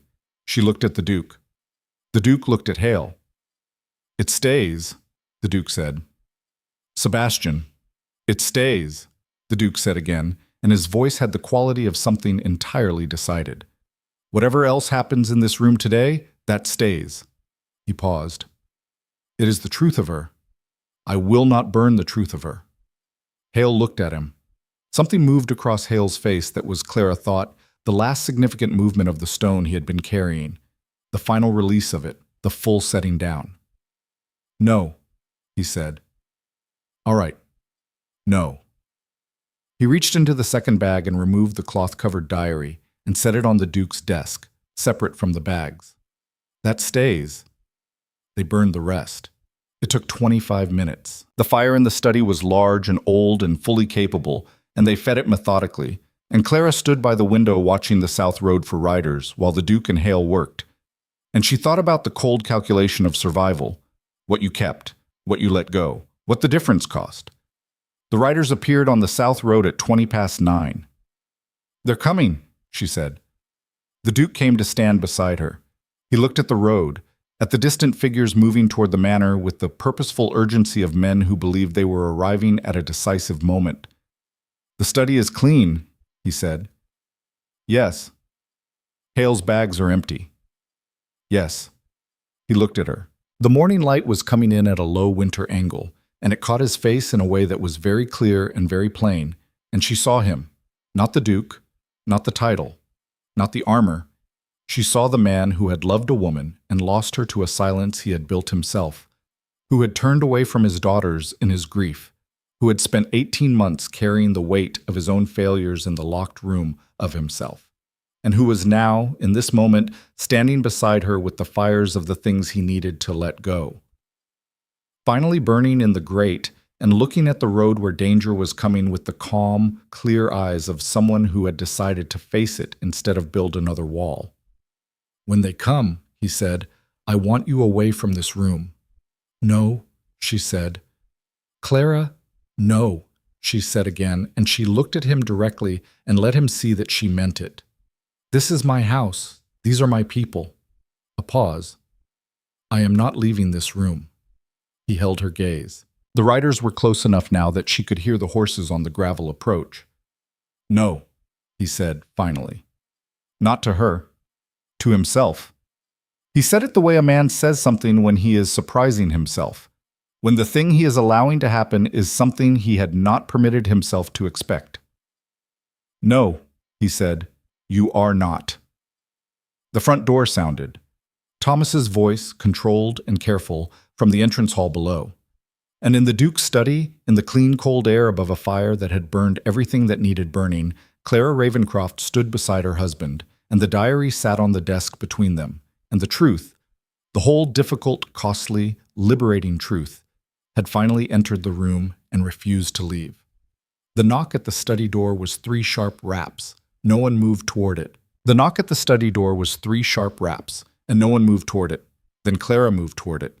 She crossed the room before either man could speak, before the Duke could position himself between her and the door, as she could see him intending to do. That instinct of his, to place himself in front of things, to be the barrier, the shield, the wall. And she opened the study door herself and faced the man on the other side. He was not what she had expected. She had been composing, in the 30 seconds since the knock, a picture of the kind of man who came to a private home on unofficial home office business, cold, large, procedural, the bureaucratic machinery of state power made flesh. What she found instead was a man of medium height, perhaps 45, in a good coat that was road dusty, with a face that was neither cruel nor kind but had the specific trained neutrality of someone who had learned very early that expression was a liability in his profession. Behind him in the corridor she could see 2 others, younger, less senior, there for numbers rather than conversation. "Your Grace," the man said. He had a London voice, educated but not aristocratic, His eyes moved past her into the room, catalogued its occupants, returned to her. I apologize for the hour. My name is Marsh. I am here on a matter concerning— I know why you're here, Clara said. Marsh looked at her with a fractional adjustment of attention. The subtle recalibration she was accustomed to, the reassessment of a person who had been mentally filed under one category and was turning out to belong in another.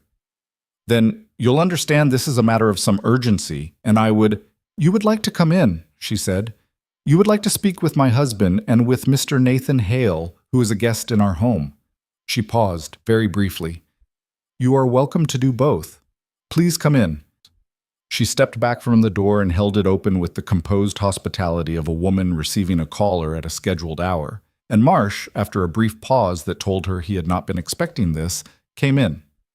The Duke was standing behind his desk. Hale was standing to the left of the fireplace, empty now of everything but normal fire, with his hands clasped in front of him and his face arranged in an expression of careful, cooperative interest that struck Clara, in the peripheral way she was tracking everything simultaneously, as impressively convincing from a man who had spent the last half hour burning 2 years of his working life. Marsh looked at all of them. He looked at the desk, the bookshelves, the bags near Hale's feet, which contained nothing more incriminating than a change of clothes and a shaving kit, Hale having repacked them with a methodical efficiency that Clara had observed and mentally noted as the habit of someone who had done this kind of emergency reorganization before. Mr. Hale, Marsh said. Mr. Marsh, Hale replied with a courtesy that was itself a kind of performance. You are a long way from London. I came to visit my brother-in-law, Hale said, and to meet his wife, whom I had not yet had the occasion to meet. Family matters, as I'm sure you understand. Marsh let this sit for a moment. He was not a man who was easily given information without intending to be, and he was looking at Hale with the focused patience of someone waiting for an unguarded movement. Your travels over the past several months, Marsh said, have taken you through Manchester, Leeds, and Sheffield, in that order. I have business interests in the north, Hale said, of a specific kind. Of several kinds, Hale said pleasantly. I find the north of England tremendously productive. Marsh looked at the Duke. Your Grace, you were yourself involved, at one time, in certain organizational activities that are of interest to— I was involved in nothing illegal, the Duke said. His voice was entirely level. I had associations some years ago with men who held strong views on political reform. I hold strong views myself. I have expressed them, on the floor of the Lords, on 3 separate occasions, which I believe is the appropriate venue for such expression. He met Marsh's gaze.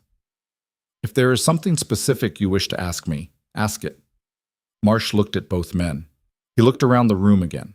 The desk, the shelves, the fireplace where a fire burned with the normal, unremarkable energy of a fire that had been burning all morning and had nothing unusual to account for. Clara said, May I ask, Mr. Marsh, whether you are conducting an official inquiry?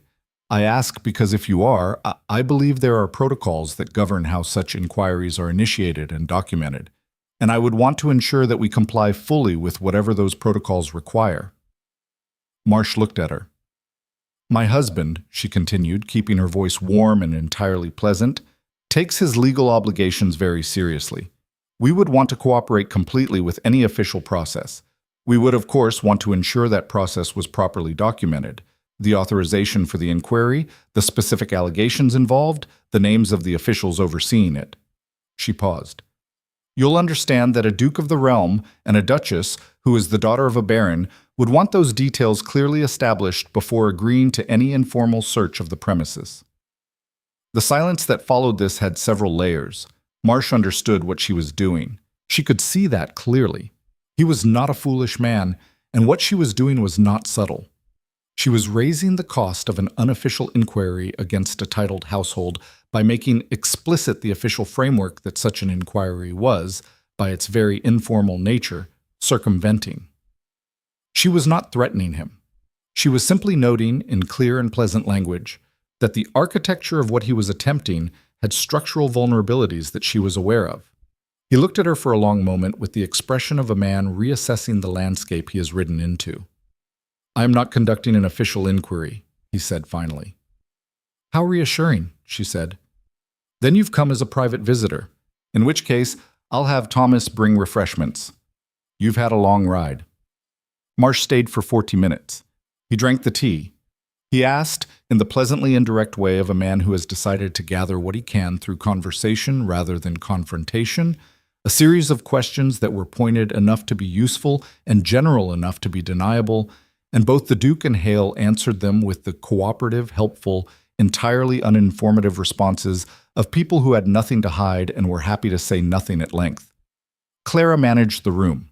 She did it the way she managed everything, without apparent effort, with the natural authority of a person who has decided they are in charge and has not announced this decision, but has simply acted on it consistently until everyone present has accepted it as true.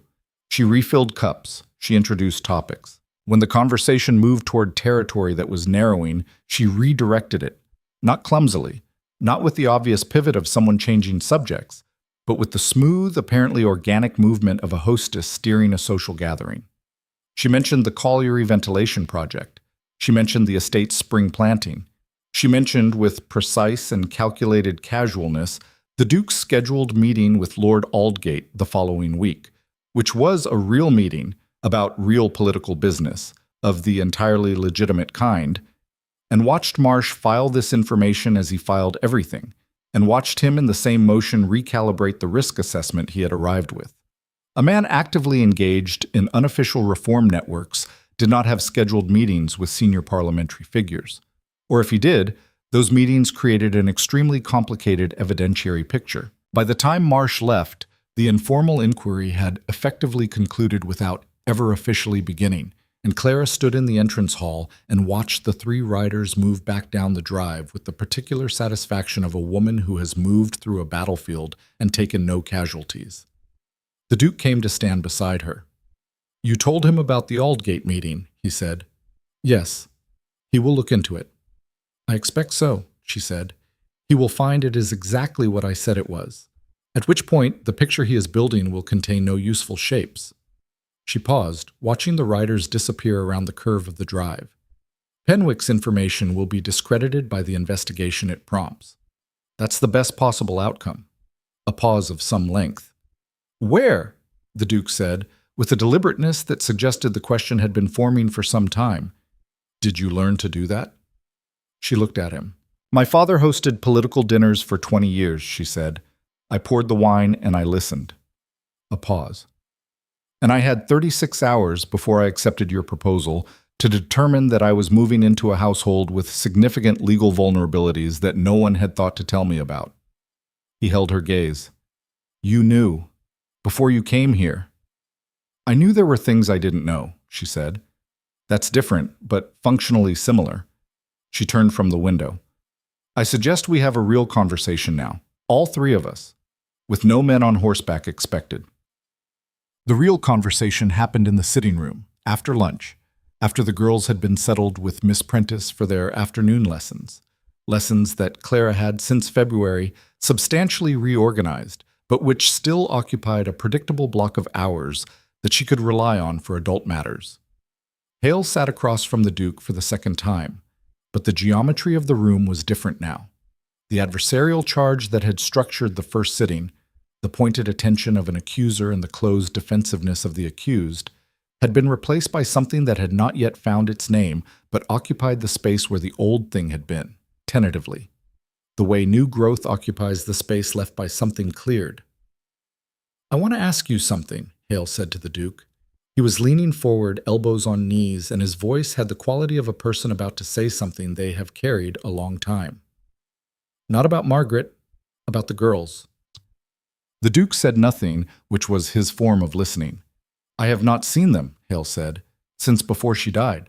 I was their uncle." He paused. "I am their uncle." Clara watched the Duke's face absorb this. She had thought, over the past weeks, a considerable amount about what it would mean to Eliza and Rose to have a connection to their mother, not through photographs or portraits, or the careful, painful way the Duke sometimes referenced Margaret, but through an actual living person who had known her, who had stories about her that were not filtered through grief or guilt or the complicated emotional landscape of a marriage. "They are both," the Duke began, and then stopped, apparently encountering something in the sentence that he hadn't expected. They are extraordinary, he said. Eliza she is doing mathematics that her governess cannot follow. Rose. He stopped again, and now there was something in his face that was completely unguarded. A sudden illumination, like a window opened in a dark room, and what came through it was so plainly, powerfully love that Clara had to look at her hands to give him the privacy of it. Rose has been conducting a systematic program of climbing every tree on the property, he said. She keeps a record, with grades for difficulty and notations on crow behavior. Hale stared at him. Then, for the first time since he had arrived at Ravencroft, he laughed, a short, surprised sound, genuine and unperformed. She sounds like Margaret, he said. Margaret used to catalog everything. She had 12 notebooks by the time she was 10. The Duke looked at Hale with an expression that Clara thought was the most open she had ever seen on him. Open in the way of a wound that has been dressed and is beginning to heal, still tender, still requiring care, but no longer bleeding. She does, he said. I didn't make the connection. A long pause. I should have. I didn't want to look at them too directly for a long time because He stopped. He picked up his tea and set it down without drinking. They have her eyes. Both of them. The silence in the room was very full. Would you like to meet them? Clara asked Hale. He looked at her. Yes, he said. Very much. Then come for dinner tonight, she said, and I'll introduce you properly. She went to the nursery before dinner. Eliza was at her window seat with the natural philosophy book, and Rose was on the floor constructing something ambitious and structurally questionable from wooden blocks. And Miss Prentice was in the corner with her eternal needlework, and Clara came in and sat on the edge of Eliza's window seat and said, There is someone coming to dinner tonight who knew your mother. Both girls went very still. Miss Prentice looked up from her needlework. His name is Nathan Hale, Clara said. He is your mother's brother, your uncle. She looked at both of them carefully. He has been away for some time, which is why you haven't met him before. He would very much like to meet you both. Rose had abandoned her blocks entirely. She was watching Clara with both hands pressed flat on the rug, braced as though she needed anchoring. He knew Mama? She said. He grew up with her, Clara said. He has known her his whole life. He has stories about her, about what she was like when she was your age and older. She paused. I thought you might like to hear some of them. A silence in which something moved through both children, something complex and layered, the emotional response of people who had been carrying grief they had not been given adequate tools to process, receiving the news that tools had arrived. Eliza said, in a voice that was very controlled, What was she like? When she was my age? I think, Clara said gently, he should be the one to tell you that. But from what I understand, she kept notebooks. She cataloged everything she found interesting. She looked at Rose. Sound familiar? Rose looked at her tree-climbing record book on the table by the bed.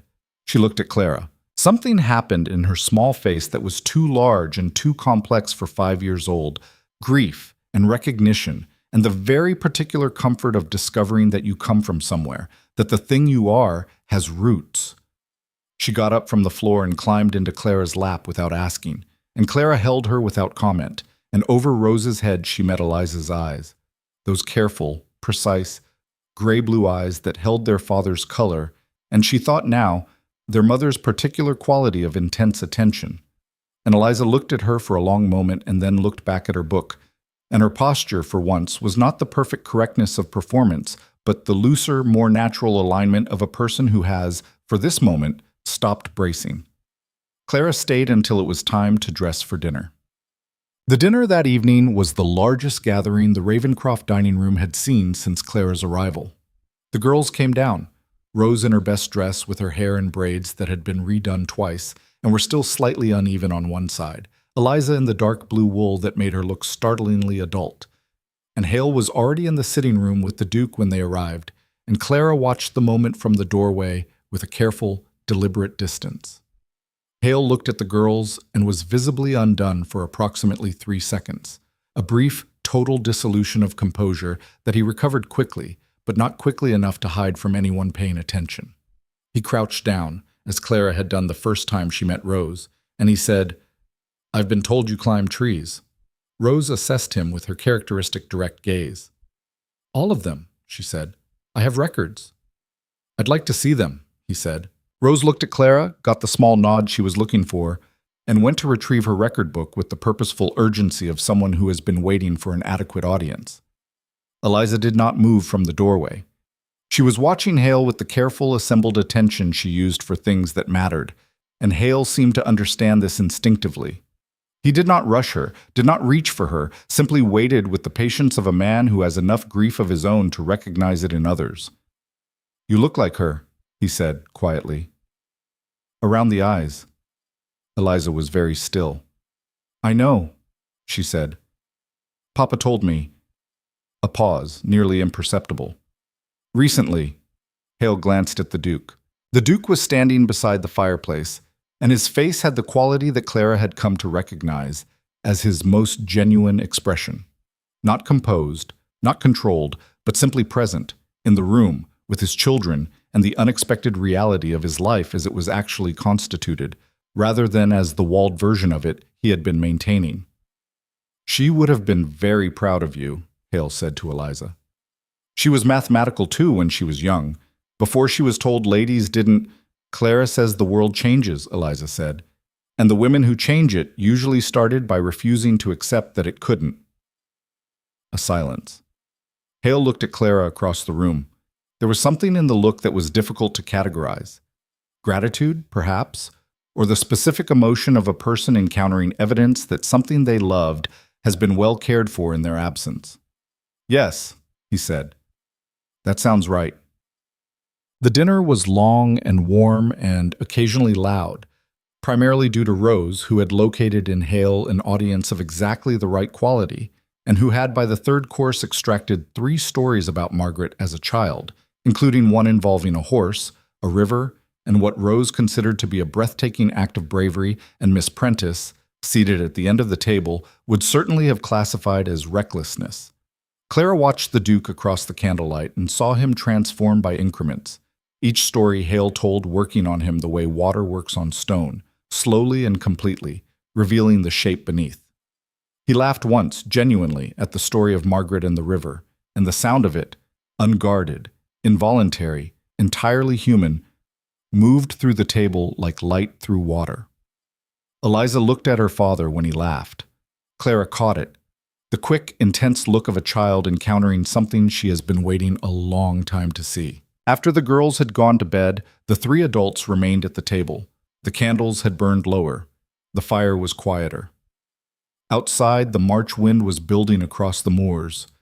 One of the last serious winds of winter, Clara thought, the kind that exhausted itself fully and left something cleaner behind. I owe you an apology, Hale said to the Duke. The Duke held his wine glass without drinking. You came here believing what you had reason to believe. I came here wanting to believe the worst, Hale said. That's different. He looked at the diary, which the Duke had brought to the table and which sat beside his plate throughout the meal. Not as a document of accusation, but as something else, something that belonged in the room without explanation. She wouldn't have wanted this. What I carried here. She wouldn't have wanted a great many things that happened, the Duke said, beginning with the things I chose. The silence between them was not uncomfortable. It was the silence of 2 men who have arrived, by different roads and through considerable difficulty, at the same clearing and are standing in it together for the first time. Clara said nothing. She was very good by now at knowing when a silence was doing necessary work and should not be interrupted. I'd like to come back, Hale said, if you'll have me. The girls. Yes, the Duke said, without hesitation, without the characteristic pause of recalibration, simply yes, offered as the thing it was. They should know you. Hale looked at his wine glass. Margaret would have. He stopped. He tried again. She would have wanted them to know me. I know, the Duke said. Another silence. Hale picked up his glass. The Duke picked up his. They did not toast. It was not that kind of moment. But they drank at the same time, with the quiet synchronicity of men who have agreed on something, and the candlelight moved in the draught from the window, and the fire said what fires say when rooms have finally warmed. Clara walked Hale to the guest room at 10:30 and at the door he turned and said, "You should know what you did today. With Marsh." "I did what was necessary," she said. "You did what almost no one in your position would have thought to do," he said. "Most people confronted with the Home Office at their door either comply completely or become confrontational. You made it cost more than it was worth to press." He looked at her with the focused, direct attention she had first seen in him as hostility and was now reading differently. "How long have you been doing this?" "Doing what?" "Managing impossible situations," he said, "by changing the terms of what impossible means."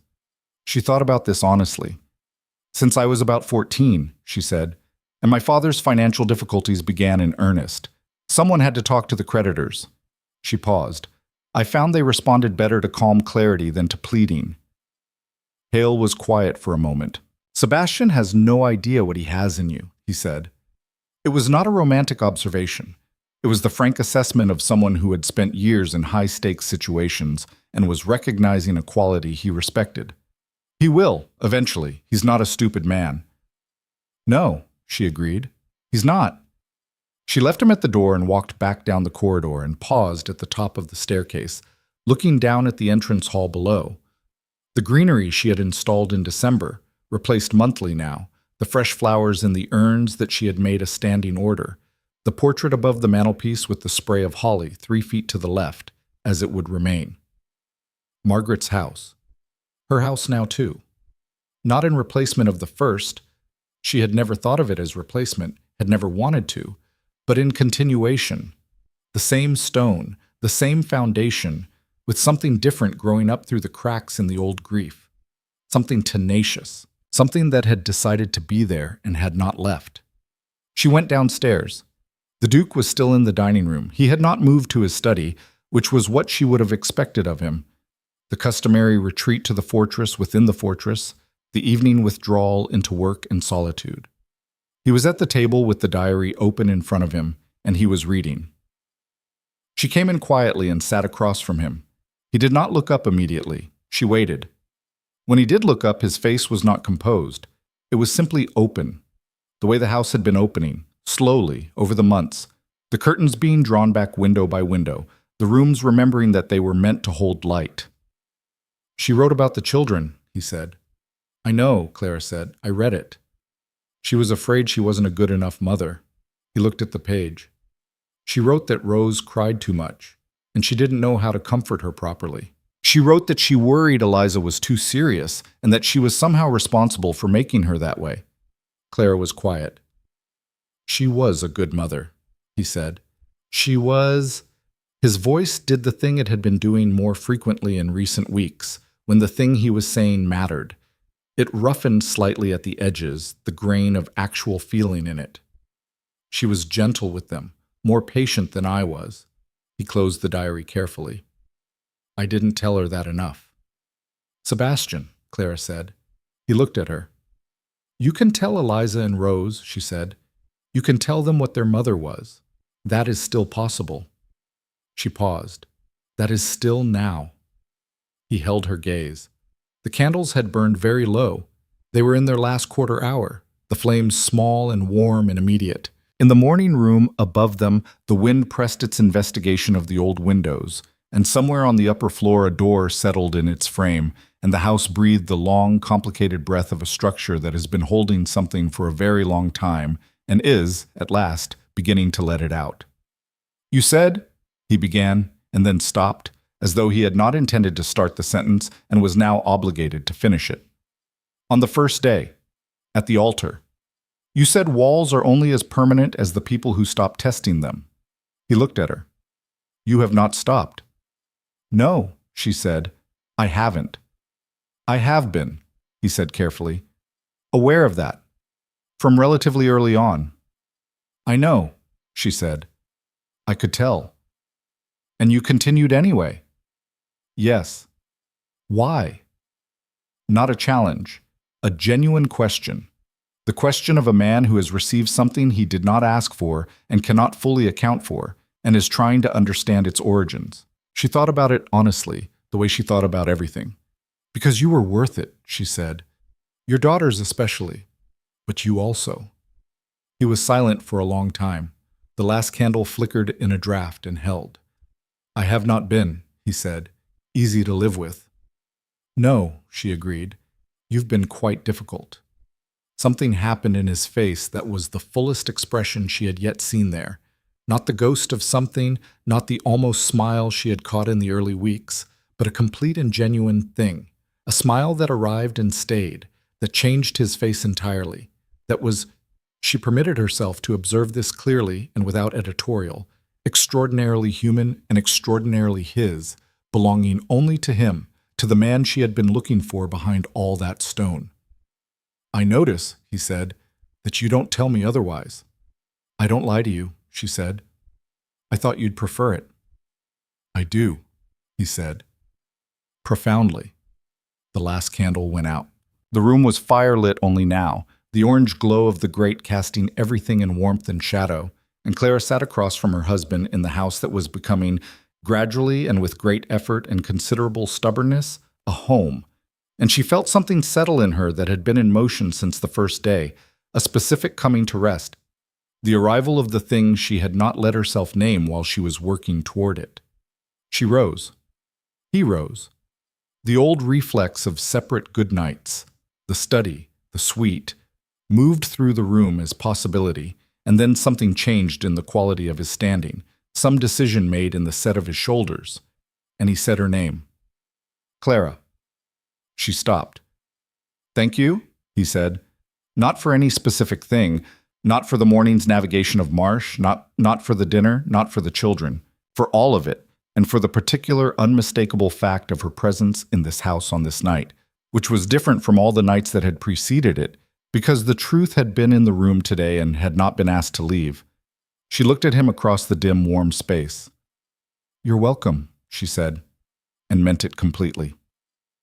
Welcome. Hale left 2 days later in the early morning with his empty bags and his horse and an invitation to return at Easter that had been extended by the Duke at breakfast with the matter-of-fact directness of a man who has decided something and sees no reason to dress the decision up.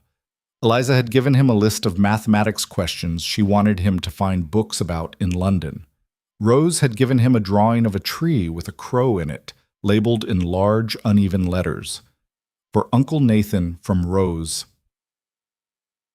Bro, the best climber. He had stood in the entrance hall with the drawing in his hand and looked at it for a moment too long, and Clara had tactfully found something to examine on the other side of the hall until he had composed himself. "She has Margaret's handwriting," he said when Clara returned, "even at 5.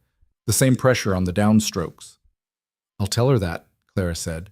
"She'll be very pleased." "You know," he said, folding the drawing with great care and placing it in his coat's inner pocket, "when I rode up that drive 4 days ago, I was convinced of something. I had been convinced of it for 18 months. He paused. "I was wrong. I've been wrong before, but not about anything of this magnitude." "Grief does that," Clara said. "It needs a shape to put itself in." He nodded slowly. "I put it in the wrong shape."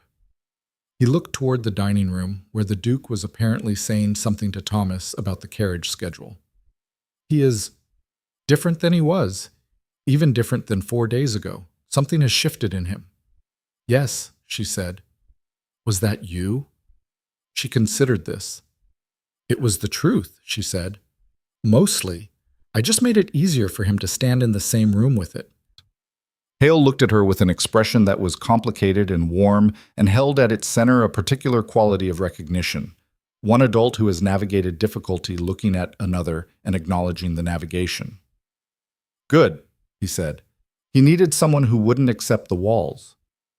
"He did," she agreed. The carriage came around. The Duke came from the dining room. The morning was cold and clean, the last of the winter moors showing pale beneath a sky that had overnight changed its character. Less iron, more pearl, the very first suggestion of something shifting in the seasonal architecture. Winter not yet gone, but no longer entirely certain of its tenure. The two men shook hands. It lasted a moment longer than a formal handshake required. Something passed between them. Not forgiveness exactly, because forgiveness implied a specific wrong, and the truth of what had happened was more complex than a simple wrong. more the acknowledgement of a shared loss, and the shared cost of carrying it badly, and the possibility, cautious and genuine, of carrying what remained of it somewhat better. Clara stood on the front step and watched the carriage move down the drive. The Duke stood beside her. Their shoulders were perhaps 4 inches apart. She was aware of him in the specific way she had become aware of him over these months, not cautiously, not strategically, but simply, as a physical presence in the world, a person with weight and warmth and the particular gravity of someone who was, despite everything, still here. "He'll come at Easter," the Duke said. "Yes," she said. Rose will climb every tree on the property again specifically because she'll have an audience." "Yes," she said, and smiled at the drive, at the carriage diminishing around the curve, at the bare-branched trees lining the approach where, in 6 weeks, there would be the first tentative green of something beginning. "Clara," he said. She looked up at him. He was looking at the drive, not at her, but there was a quality to his profile in the morning light that she had not seen before.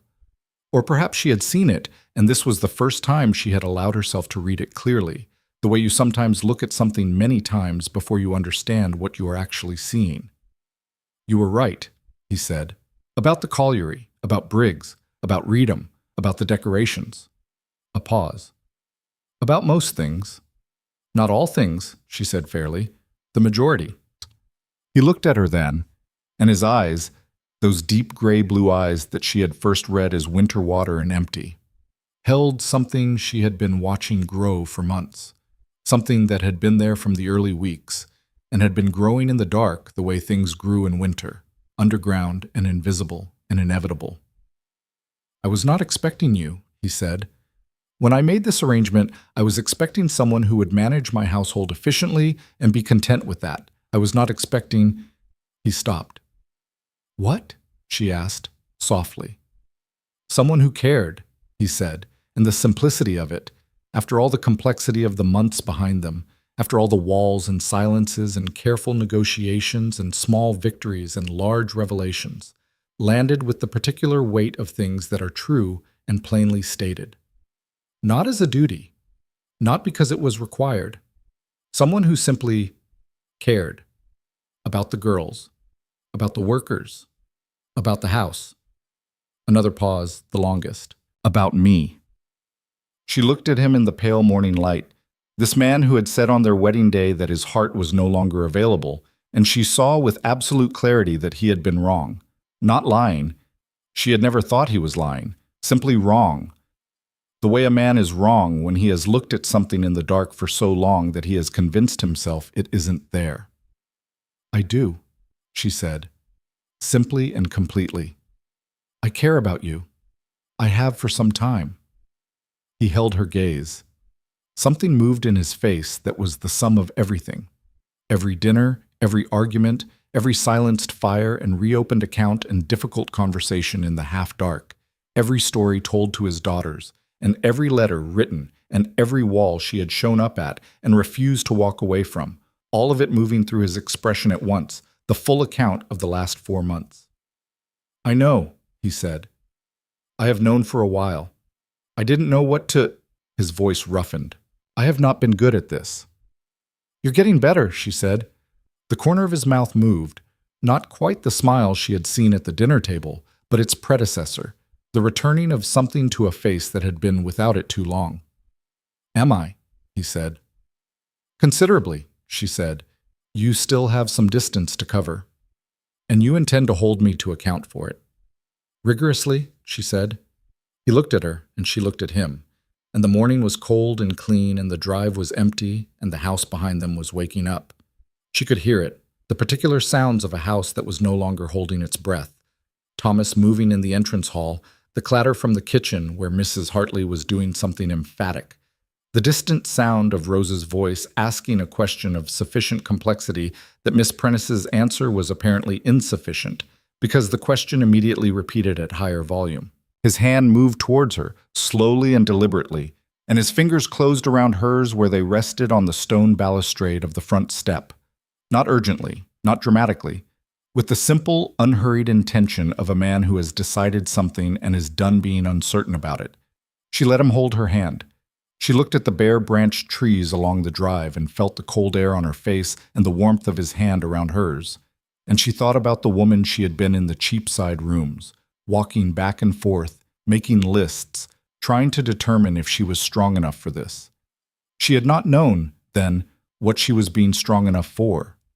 She had thought she was being strong enough for cold dinners and difficult silences and the management of a large and unhappy household.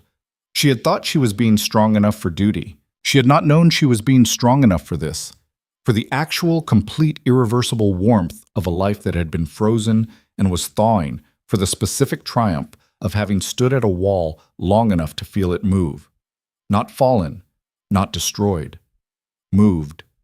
Just enough to let the light through. "Come inside," she said. "Eliza will want to tell you what she's read this morning. She found something in the natural philosophy text that she intends to argue with you about." "At 7 years old," he said, without releasing her hand. "She's your daughter," Clara said. "What did you expect?" He laughed. The real laugh, the unguarded one, the one that changed his face. And she heard it move through the cold morning air and reach the stone walls of Ravencroft Manor. And she thought, move through them, and find the rooms within, and fill them, however briefly and imperfectly, with something they had been without for a very long time. They went inside together. Behind them, on the bare branched trees along the drive, the first small buds were forming, tight, cold, green against the pale Yorkshire sky. Spring had not yet arrived, but it was coming. Anyone paying close enough attention could see it. The thing about spring, Clara thought, as the great oak doors of Ravencroft Manor closed behind them, was that it did not ask permission. It simply came. Patient and inexorable, working at the frozen ground from below until the ground gave way, because that was what living things did. They pressed and pressed and pressed. And eventually the world opened, and the season changed, and nothing was as cold as it had been. Nothing, and no one. Spring came to Yorkshire the way it always came. Not as an announcement, but as an accumulation, small evidence gathering until it was undeniable.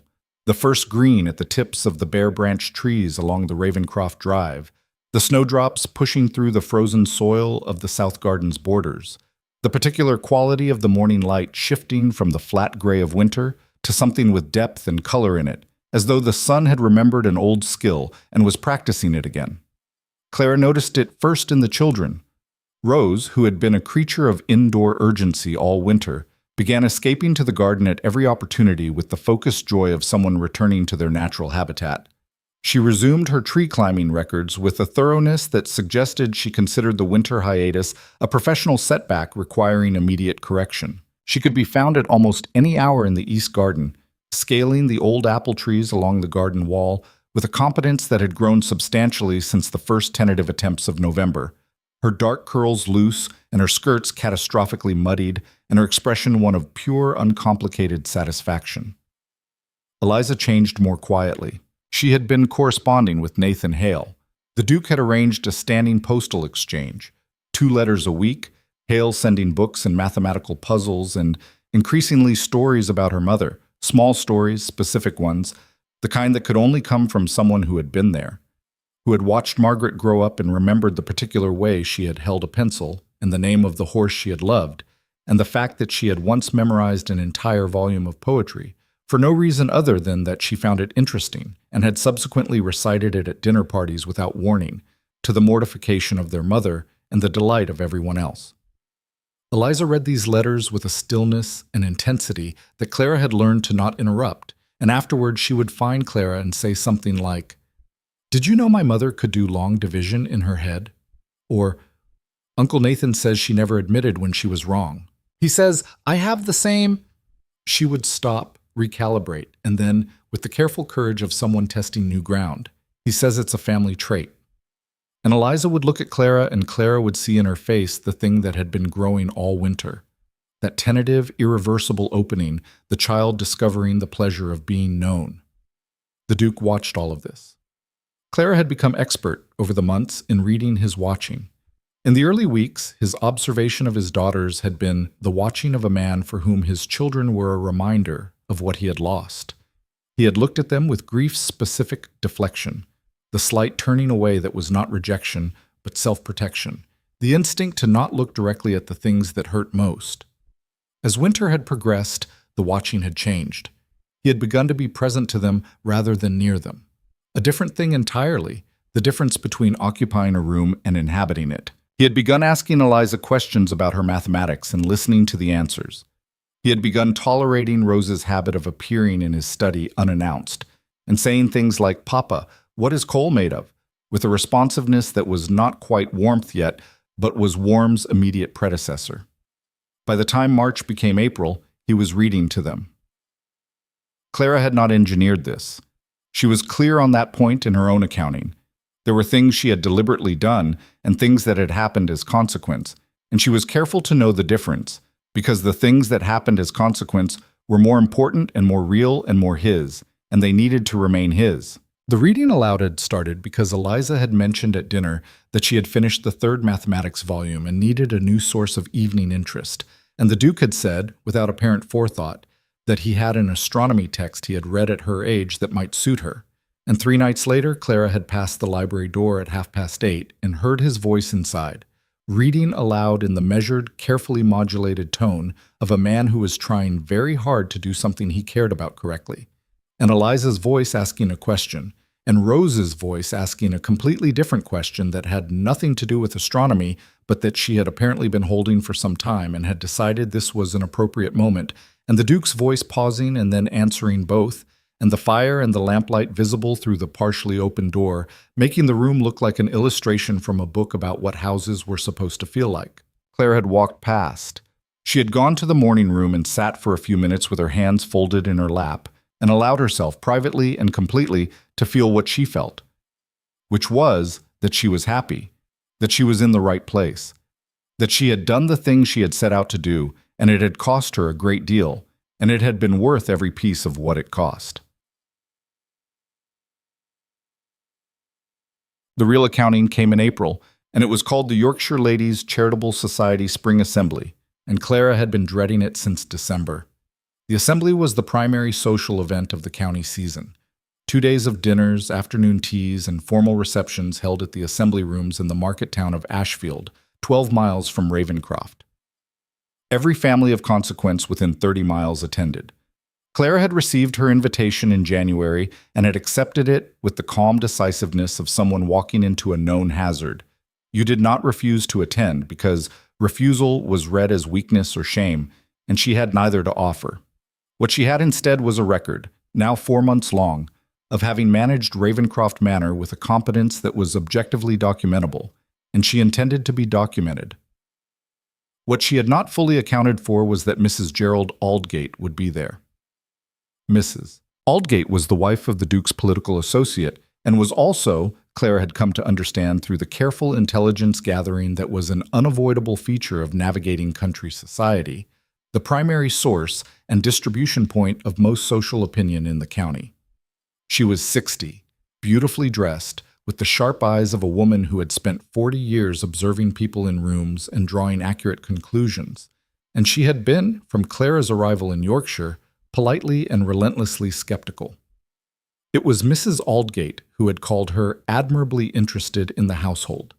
It was Mrs. Aldgate who had, at a November gathering Clara had attended briefly, made the observation, loudly enough to be heard, that it was charming how the new Duchess had taken such an active role, with the clear subtext that charm was a category for things that did not last. It was from Mrs.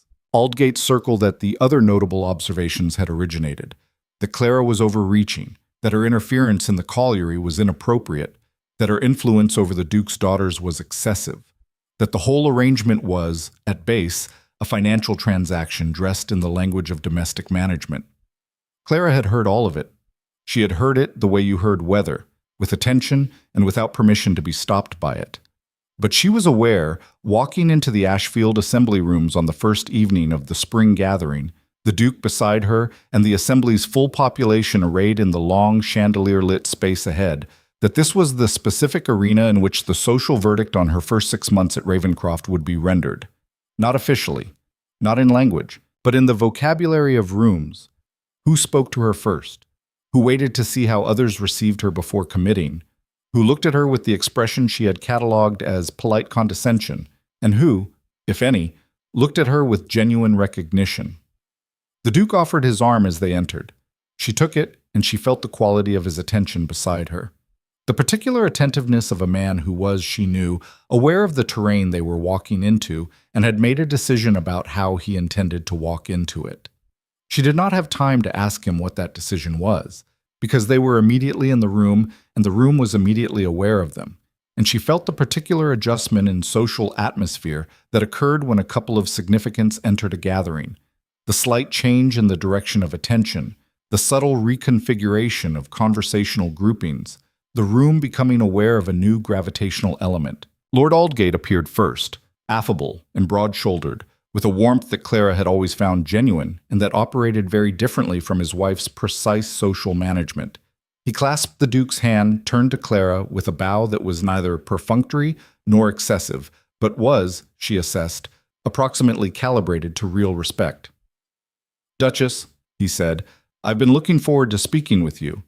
I had a report from a friend at the Mechanics Institute in Leeds about a ventilation project at your colliery. Apparently you've engaged Harwell. The man does excellent work." "He begins in May," Clara said. "The specifications are very thorough." "I should hope so. He did the Millfield works for me 3 years ago. Saved 2 lives that we know of in the first year." He said it with the matter-of-fact candor of a man who considered human lives a legitimate metric. "You were wise to prioritize it." She felt beside her the Duke's arm shift slightly, the small physical notation of a man processing something. "It was a clear necessity," Clara said. "It was," Aldgate said, "and not everyone would have made it one." He held her gaze with the directness of a man delivering a genuine observation. "You've done well up there, from what I hear." It was not an extraordinary compliment. It was a simple, honest statement, offered without social calculation, and it carried within it something that more elaborate praise would not have, the weight of being true. "Thank you," she said. Mrs. Aldgate materialized at her husband's elbow as though she had been waiting for the opening line of a scene she had written. She was in dark green, immaculate, with the composed expression of a woman who had decided something and was about to implement it. "Lady Ravenscroft," she said, which was the correct form of address and which Mrs. Aldgate had used only in its correct form for the entirety of their acquaintance, always with the slight quality of a woman reading from a list. "Mrs. Aldgate," Clara said. A pause, and in the pause Mrs. Aldgate looked at her, a long, unguarded look that was different from any she had previously offered. Not the appraisal of someone calculating social arithmetic, but the look of a woman who has been watching for some time and has arrived at a conclusion she had not expected to arrive at. "I understand," Mrs. Aldgate said, "that you intervened in a matter of some delicacy last month, involving certain visitors to Ravenscroft." Clara kept her face and voice entirely neutral. "We had several visitors in March." The corner of Mrs. Aldgate's mouth moved. "Yes," she said, "several." She looked at Clara with something that was, Clara realized with a slight shock, very close to respect. Not warm respect. Mrs. Aldgate was not built for warm, but the specific, exacting respect of a woman who applied rigorous standards to everyone and had found, unexpectedly, that those standards had been met. "Ravenscroft is fortunate," she said, and she said it directly to Clara and not to the Duke, and the directness of it was its own kind of statement, to have a Duchess with a clear head. Then she moved on, because Mrs. Aldgate had a room to manage, and the scene she had come to play was complete. Clara looked at the Duke. He was watching Mrs. Aldgate's progress through the room with an expression that was dry and contained but held within it something that she had come to recognize as his version of amusement. "That," he said quietly, "is the highest compliment she has ever paid anyone in my presence." "She said I have a clear head," Clara said. "She compared you favorably to her own management of a county social situation," he said. "From Millicent Aldgate, that is approximately equivalent to a public ceremony." Clara permitted herself to smile, and felt the smile move through her fully and honestly, and did not try to contain it. The assembly spanned 2 days, and Clara moved through it with the focused attention she brought to everything, learning names, accumulating context, mapping the social landscape of this county that was her county, now in a way that had not been entirely real until this moment, when she was standing in its central gathering place and being received as a person of consequence within it. The receptions to her varied. There were people, a surprising number, she thought, who came to her directly and with genuine warmth, women who managed large estates and recognized a competent manager, men who had dealt with the Duke in business or politics, and who offered their assessments of him with the candor of people who respected him and were therefore honestly glad to meet someone who had, apparently, done something to make him less, as one gentleman put it, with cheerful bluntness, formidable in the specifically uncomfortable way he had been. There were also people whose reception was cool, or who watched her from a distance with the assessment of those who had formed an opinion and were in the process of revising it and were not particularly pleased about the revision.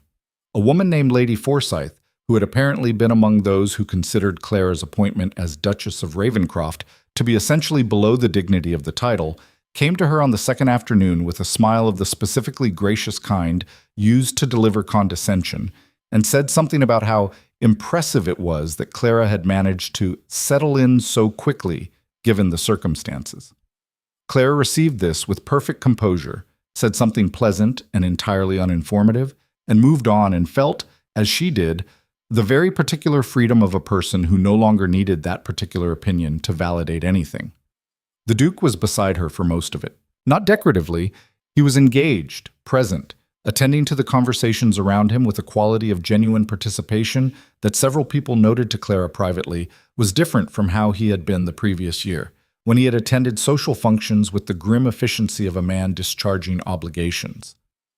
On the second evening, during the dinner preceding the final reception, he was seated between Lord Aldgate and a man named Forsyth, the husband of the gracious woman, and across the table from a younger lord named Callister, who was involved in the reform discussions that the Duke still engaged in through official parliamentary channels.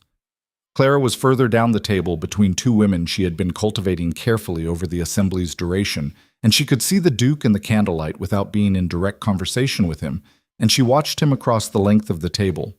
He was arguing with Callister. She could see it in the animation of his face, the engaged quality of a man in a conversation that interested him, his hands moving slightly for emphasis in a way she had never seen before, his posture forward rather than contained. Callister was listening with the expression of someone being outpaced and finding this stimulating. Aldgate was watching the Duke with an expression that Clara, reading it across the candlelit distance, identified as something close to relief. This was the Duke without his fortress, or rather, the Duke whose fortress had developed over the course of a hard and transformative winter, sufficient gaps that he could conduct these partial sorties out of it, into his daughter's evenings, into arguments about labor reform, into this room, into the particular and ongoing negotiation of what it meant to be present in a life that had resumed after grief. He caught her eye across the table. She looked at him steadily, and he looked back, and something passed between them that was private and complete and had no need of language.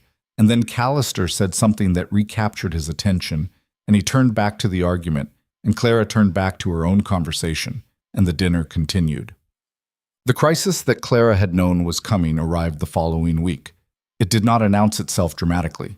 The most consequential things she had observed over and over rarely did. What happened was this.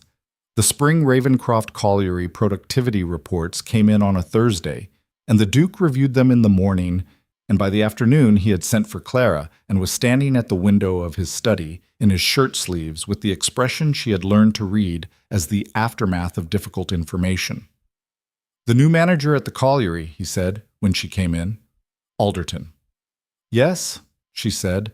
She had met Alderton twice, a competent, earnest man from York who had been managing the transition since Briggs's dismissal. "He's submitted a full condition report, beyond the ventilation." He turned from the window and handed her a document of perhaps 8 pages. "The structural assessment of the secondary shaft on the eastern side is the 3rd section." She found the 3rd section. She read it. The eastern secondary shaft had, according to Alderton's engineer, a significant structural failure developing in its primary support column, the result of water infiltration over several years that had not been reported under Briggs, either through negligence or deliberate omission.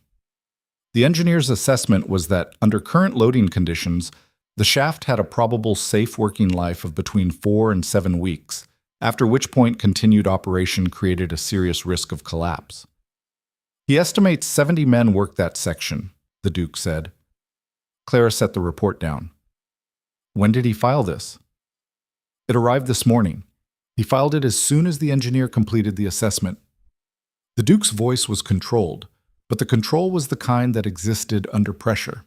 The specific quality of a person whose instinct is to feel things deeply, managing the timing of when to feel them. Briggs knew. Alderton found the assessment in the site records. It had been filed internally and suppressed 18 months ago. 18 months ago. Before Clara had arrived at Ravencroft, before she had gone to the colliery, before Mr. Harwell, before any of it. 70 men had been going down into a shaft that Briggs had known was compromised for 18 months and had said nothing. Shut it down, Clara said. Today, the Duke said. I've already sent word to Alderton. He looked at the report. The men will lose their wages for the repair period. That's 6 weeks, Clara said. At full wages. He looked at her. They should be paid their full wages during the closure, she said.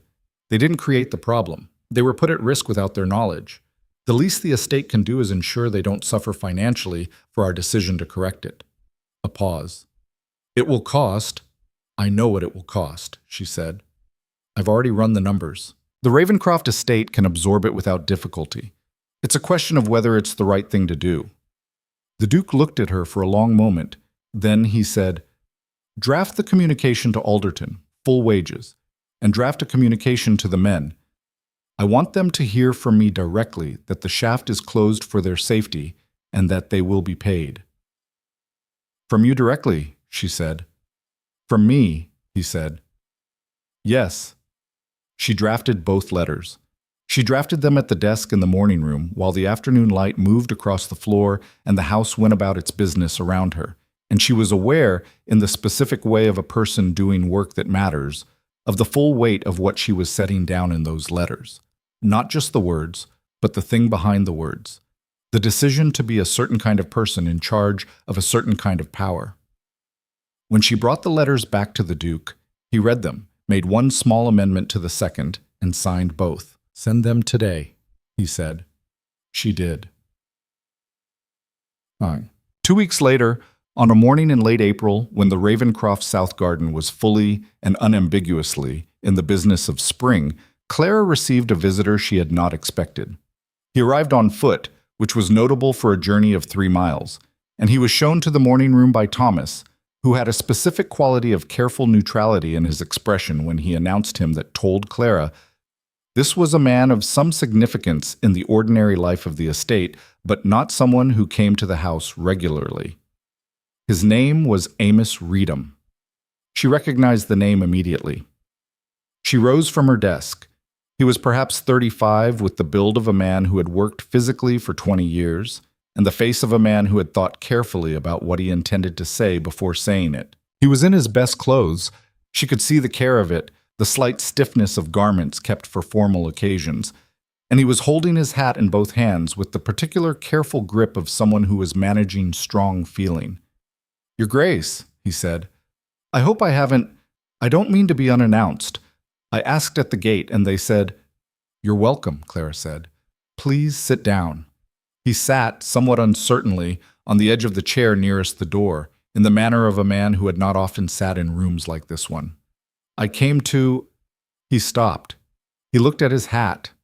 When he looked back up, his eyes were direct and had something in them that she recognized, after a moment, as the specific quality of a person delivering something they have been carrying for a long time. I wanted to thank you for what you did last winter. The reinstatement, she said, and the... He stopped again. The blacklist was rescinded everywhere.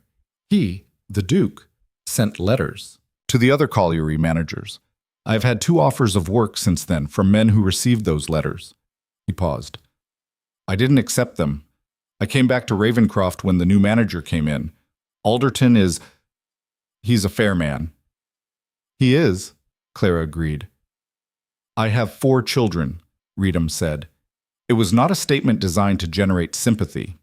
It was a fact, offered plainly, the way you offered the coordinate of a thing to show where it was located.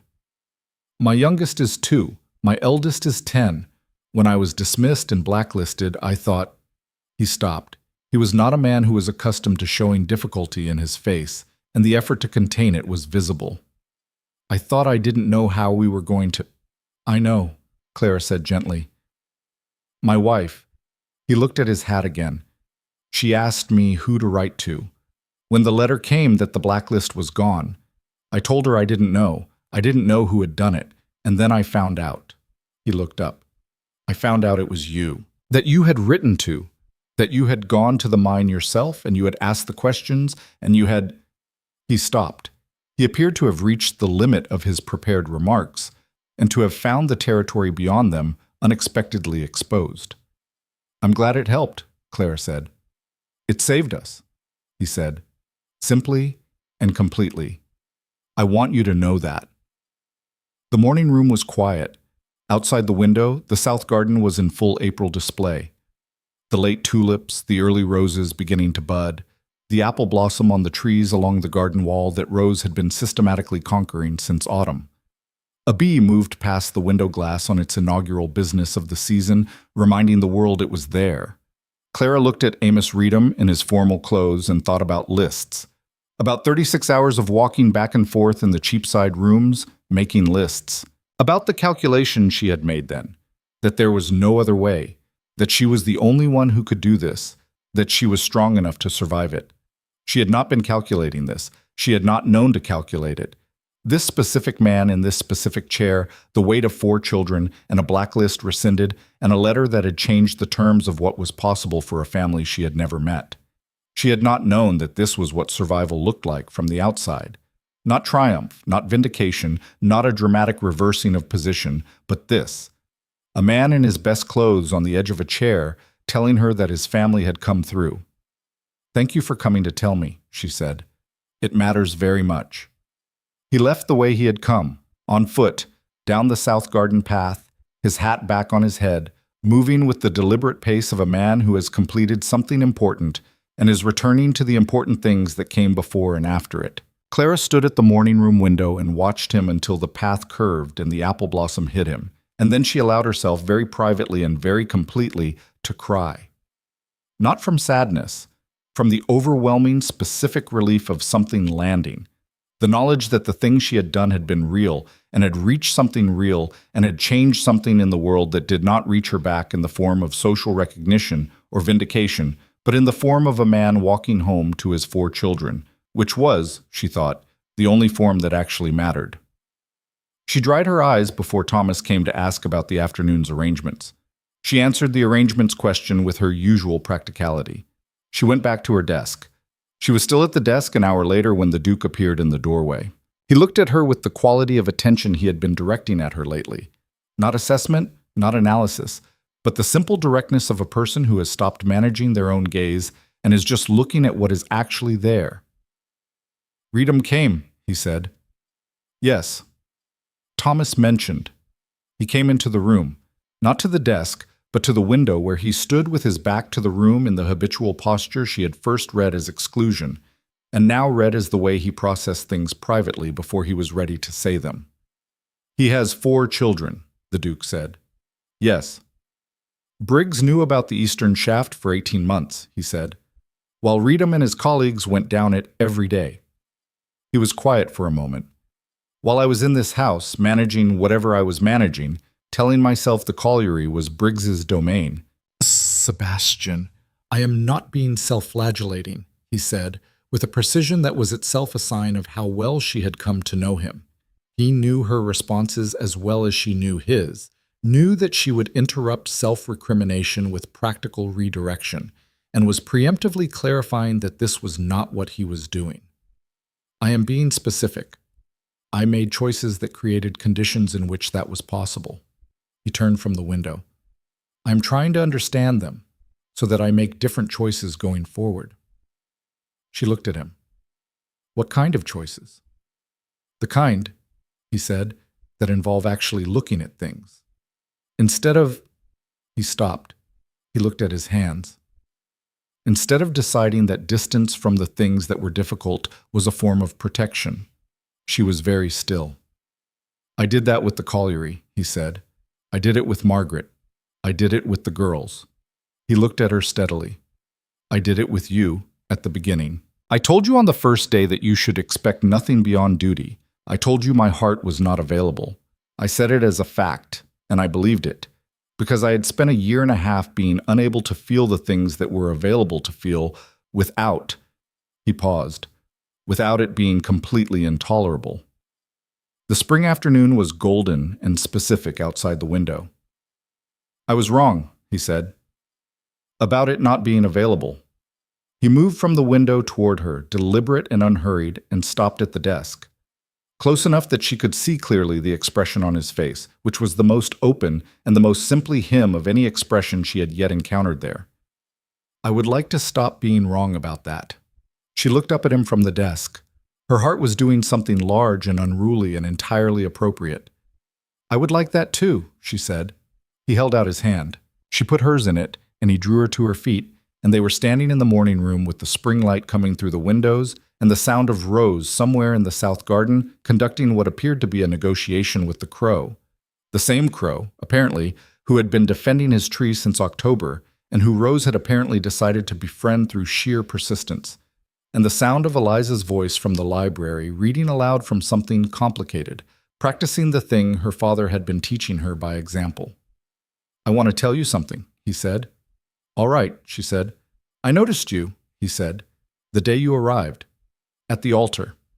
He was looking at her with the full, direct attention that was so particular to him. That quality of complete presence that he had spent his life withholding and was choosing now to offer.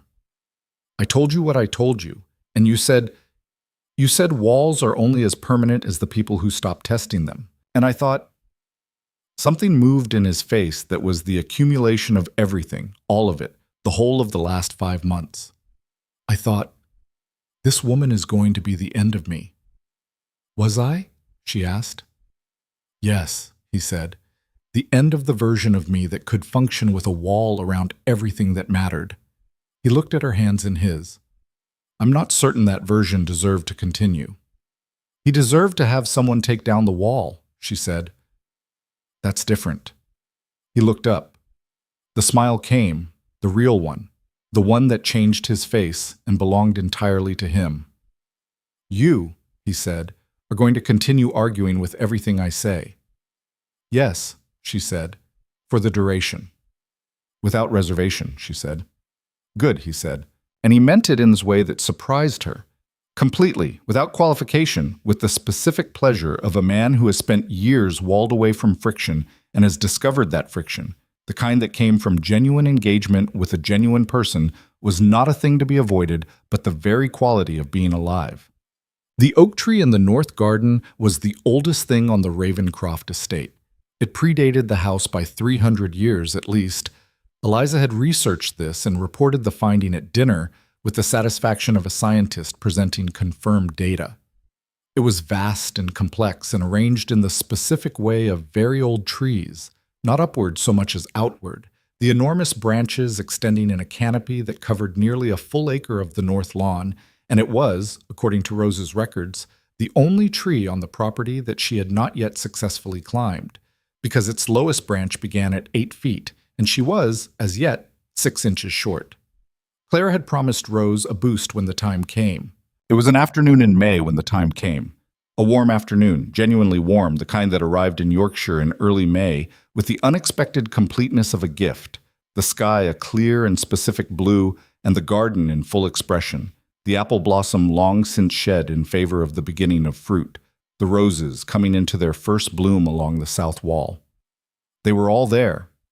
Clara and Rose and Eliza and the Duke and Nathan Hale, who had come for the week and had spent the previous 2 days in the library with Eliza discussing astronomy with a focus that had resulted in approximately 12 pages of Eliza's notes, and one very good argument about the orbital mechanics of Jupiter that Hale had eventually conceded, and which Eliza had recorded in her journal with the notation, "I was right." Uncle Nathan agreed at 4:17 p.m. Rose had been lobbying for the oak tree for 2 weeks. "Today," she announced, appearing at the breakfast table with the expression of a person who has completed the necessary planning stages and is ready for execution. "Today what?" Hale said, with the innocent expression of a man who knew exactly what today was because he had been briefed on the matter over dinner the previous evening. "The oak tree," Rose said. "Clara promised." "I did promise," Clara confirmed. "You need a boost," Eliza said, without looking up from the astronomical text she had brought to the breakfast table and was reading alongside her porridge. "Clara said she'd boost me," Rose said. "Clara should not be lifting anyone," the Duke said. A pause. Everyone at the table looked at him. "I'll boost you," he said to Rose, simply and directly, as though this were the obvious solution, which it was, and the only notable thing about it was that it had come from him without prompting.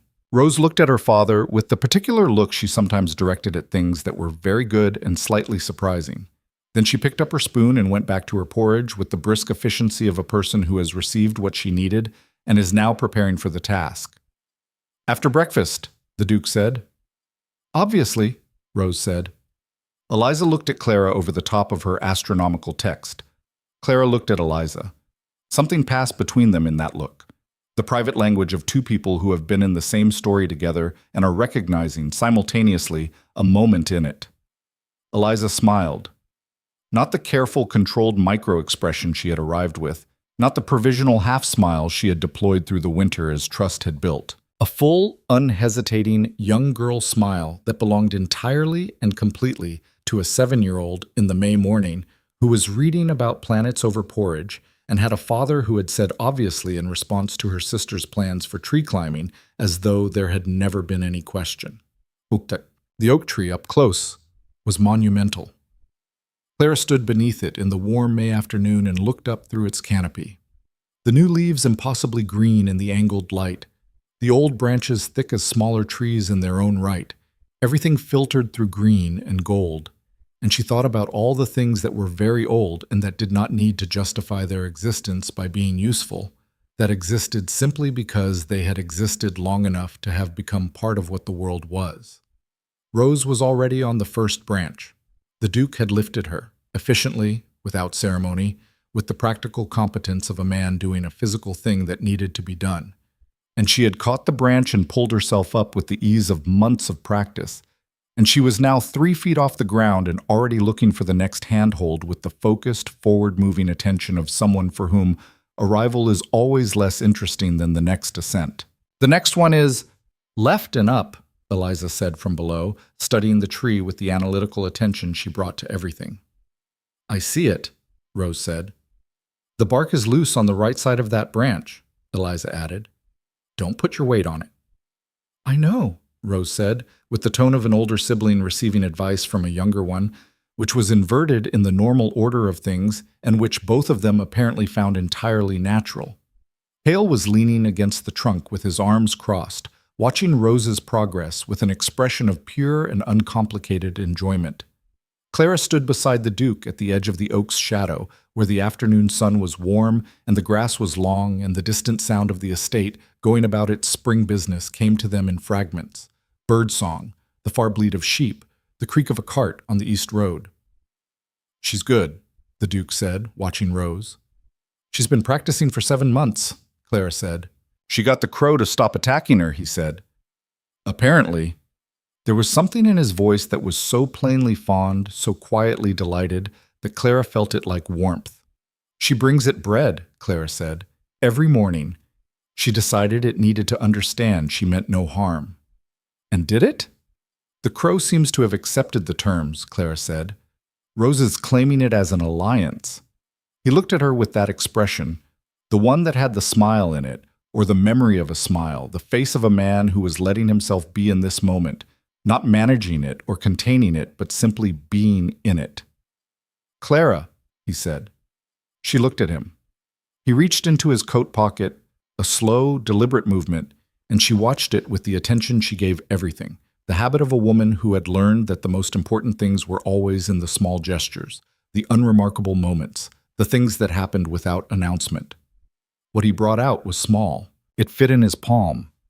It was a ring, not her wedding ring, which was a formal, traditional piece that had been in the Ravencroft family for generations, and which she wore daily and which she had received at the altar as the completion of a transaction. This was different, smaller, older, with a single dark stone in a simple setting, the gold worn smooth with years.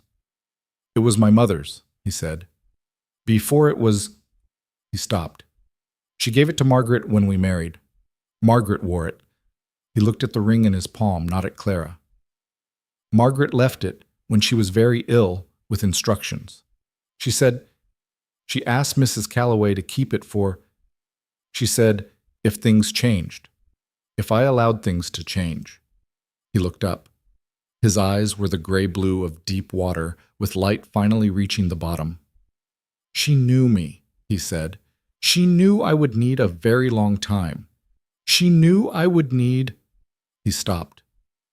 "Someone who wouldn't stop testing the walls," Clara said, very quietly. "Yes," he said.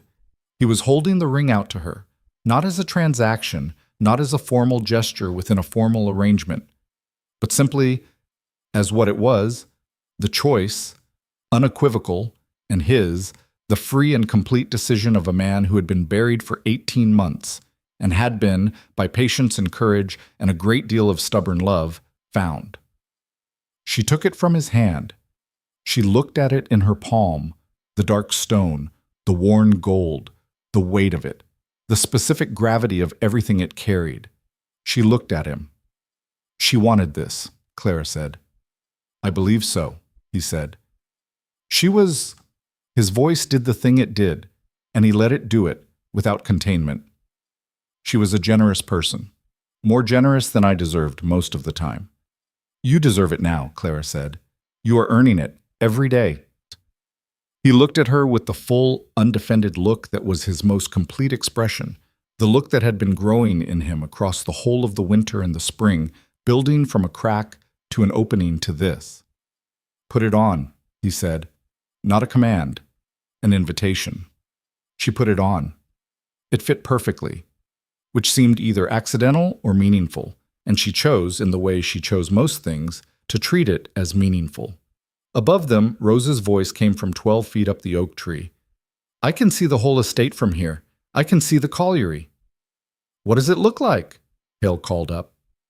"Like it needs the ventilation shaft," Rose said, with the authority of someone who has read engineering specifications over breakfast. Clara laughed, full and unguarded, the laugh of a woman who is entirely in the right place, and knows it, and is not trying to contain the knowledge. She felt the Duke's hand close around hers, the ring, and the warm, plain contact of his hand, the same hand that had been cool and formal at the altar 5 months ago, and was now simply, unmistakably, the hand of a man who had chosen to be where he was. She looked up at the oak tree, at Rose, high in the branches, describing what she could see, at Eliza below, tracking her sister's progress with notes in the margin of her astronomical text, at Nathan Hale leaning against the ancient bark with his face turned up to the light, more at rest than she had ever seen him, the stone of what he had carried finally, fully set down. She thought about the woman in the portrait above the mantelpiece, Margaret, who had loved this man and been afraid for him and left a ring with instructions, who had written in the last pages of her diary, "I think he is coming back to me." She had been right. She had simply miscalculated the timeline. She had not known it would take another woman and a Yorkshire winter, and a great deal of stubbornness and the very specific grace of 2 children who kept showing up at dinner until their father remembered he was their father. She had not known, but she had left the ring. Clara thought, thank you, privately, completely, to the woman in the portrait, and to the woman in the diary, and to the generous person her husband described, who had known him well enough to plan for the version of him that was capable of this. The afternoon was warm and gold and entirely real. "Papa," Rose called from the tree, "come and see." The Duke looked up at his daughter, 12 feet above the ground, arms spread against the sky with the confidence of a child who has never doubted she would be caught. He looked at Clara. She nodded. He crossed the grass to the base of the great oak tree and looked up at Rose, and she looked down at him, and she grinned. A full face, complete Rose Ravencroft grin, entirely her own and entirely her mother's. "It's very high," the Duke said. "I know," Rose said. "Isn't it wonderful?" He looked up at her for a moment. Then he reached for the first branch. Clara watched him climb, carefully, with the deliberate movements of a man who was not accustomed to this and was doing it anyway, because his daughter had asked him to come and see, and he had learned, finally and completely and at considerable cost, that when the people you love ask you to come and see, you come and you see, and the view from up there is almost always worth the climb. Eliza appeared at Clara's side. She stood with her astronomical text under her arm, and her dark braids properly done for once, and her father's eyes watching her father make his careful way up the oldest tree on the estate. "He's going to make it," she said, with the absolute certainty of a scientist who has run the calculation and is confident in the result. "Yes," Clara said, "he is." She looked at the ring on her hand, the worn gold, the dark stone, the weight of it solid and real against her finger. She looked at the great old oak tree with its canopy of new green leaves over new green leaves, the same tree it had been for 300 years and entirely different in the May light than it had been in any winter. She looked at the family she had come to in a cold November as a practical solution to two practical problems, which had turned out to be something else entirely, which had turned out to be the thing itself, the actual, irreducible, hard-won thing that she had not dared to put on her list of expectations because she had not believed it was among the available outcomes. She had been wrong. She acknowledged this with great pleasure. Rose's voice came from the highest branch, where she had been joined, improbably and with some effort, by her father. "Can you see everything from here?" A pause. The pause of a man who is looking at his estate, his colliery and his fields and his tenant farms and his manor house, from 12 feet up an oak tree with his daughter, in the full knowledge of what it costs to see things clearly and what it costs not to. "Yes," the Duke said, and his voice, in the spring air, had no wall in it at all. Below the tree, Eliza took Clara's hand, not dramatically, not with announcement, simply and completely, in the way of a 7-year-old who has decided something is true and is done being cautious about acting on it. Clara held her hand, and the afternoon held them all, and Ravenscroft Manor stood in the May light with every curtain open and the fountain in the entrance court running again, and fresh flowers in the urns by the great oak doors. And somewhere in the house, in the library where the books had always been, through the grief and the silence and the locked rooms and the drawn curtains and the whole long winter of it, the astronomy text sat open on the reading table, and the pages turned in the draught from the window, and the fire had been lit that morning for the last time before the season turned it unnecessary, and the room was warm, and the light was long, and it was spring.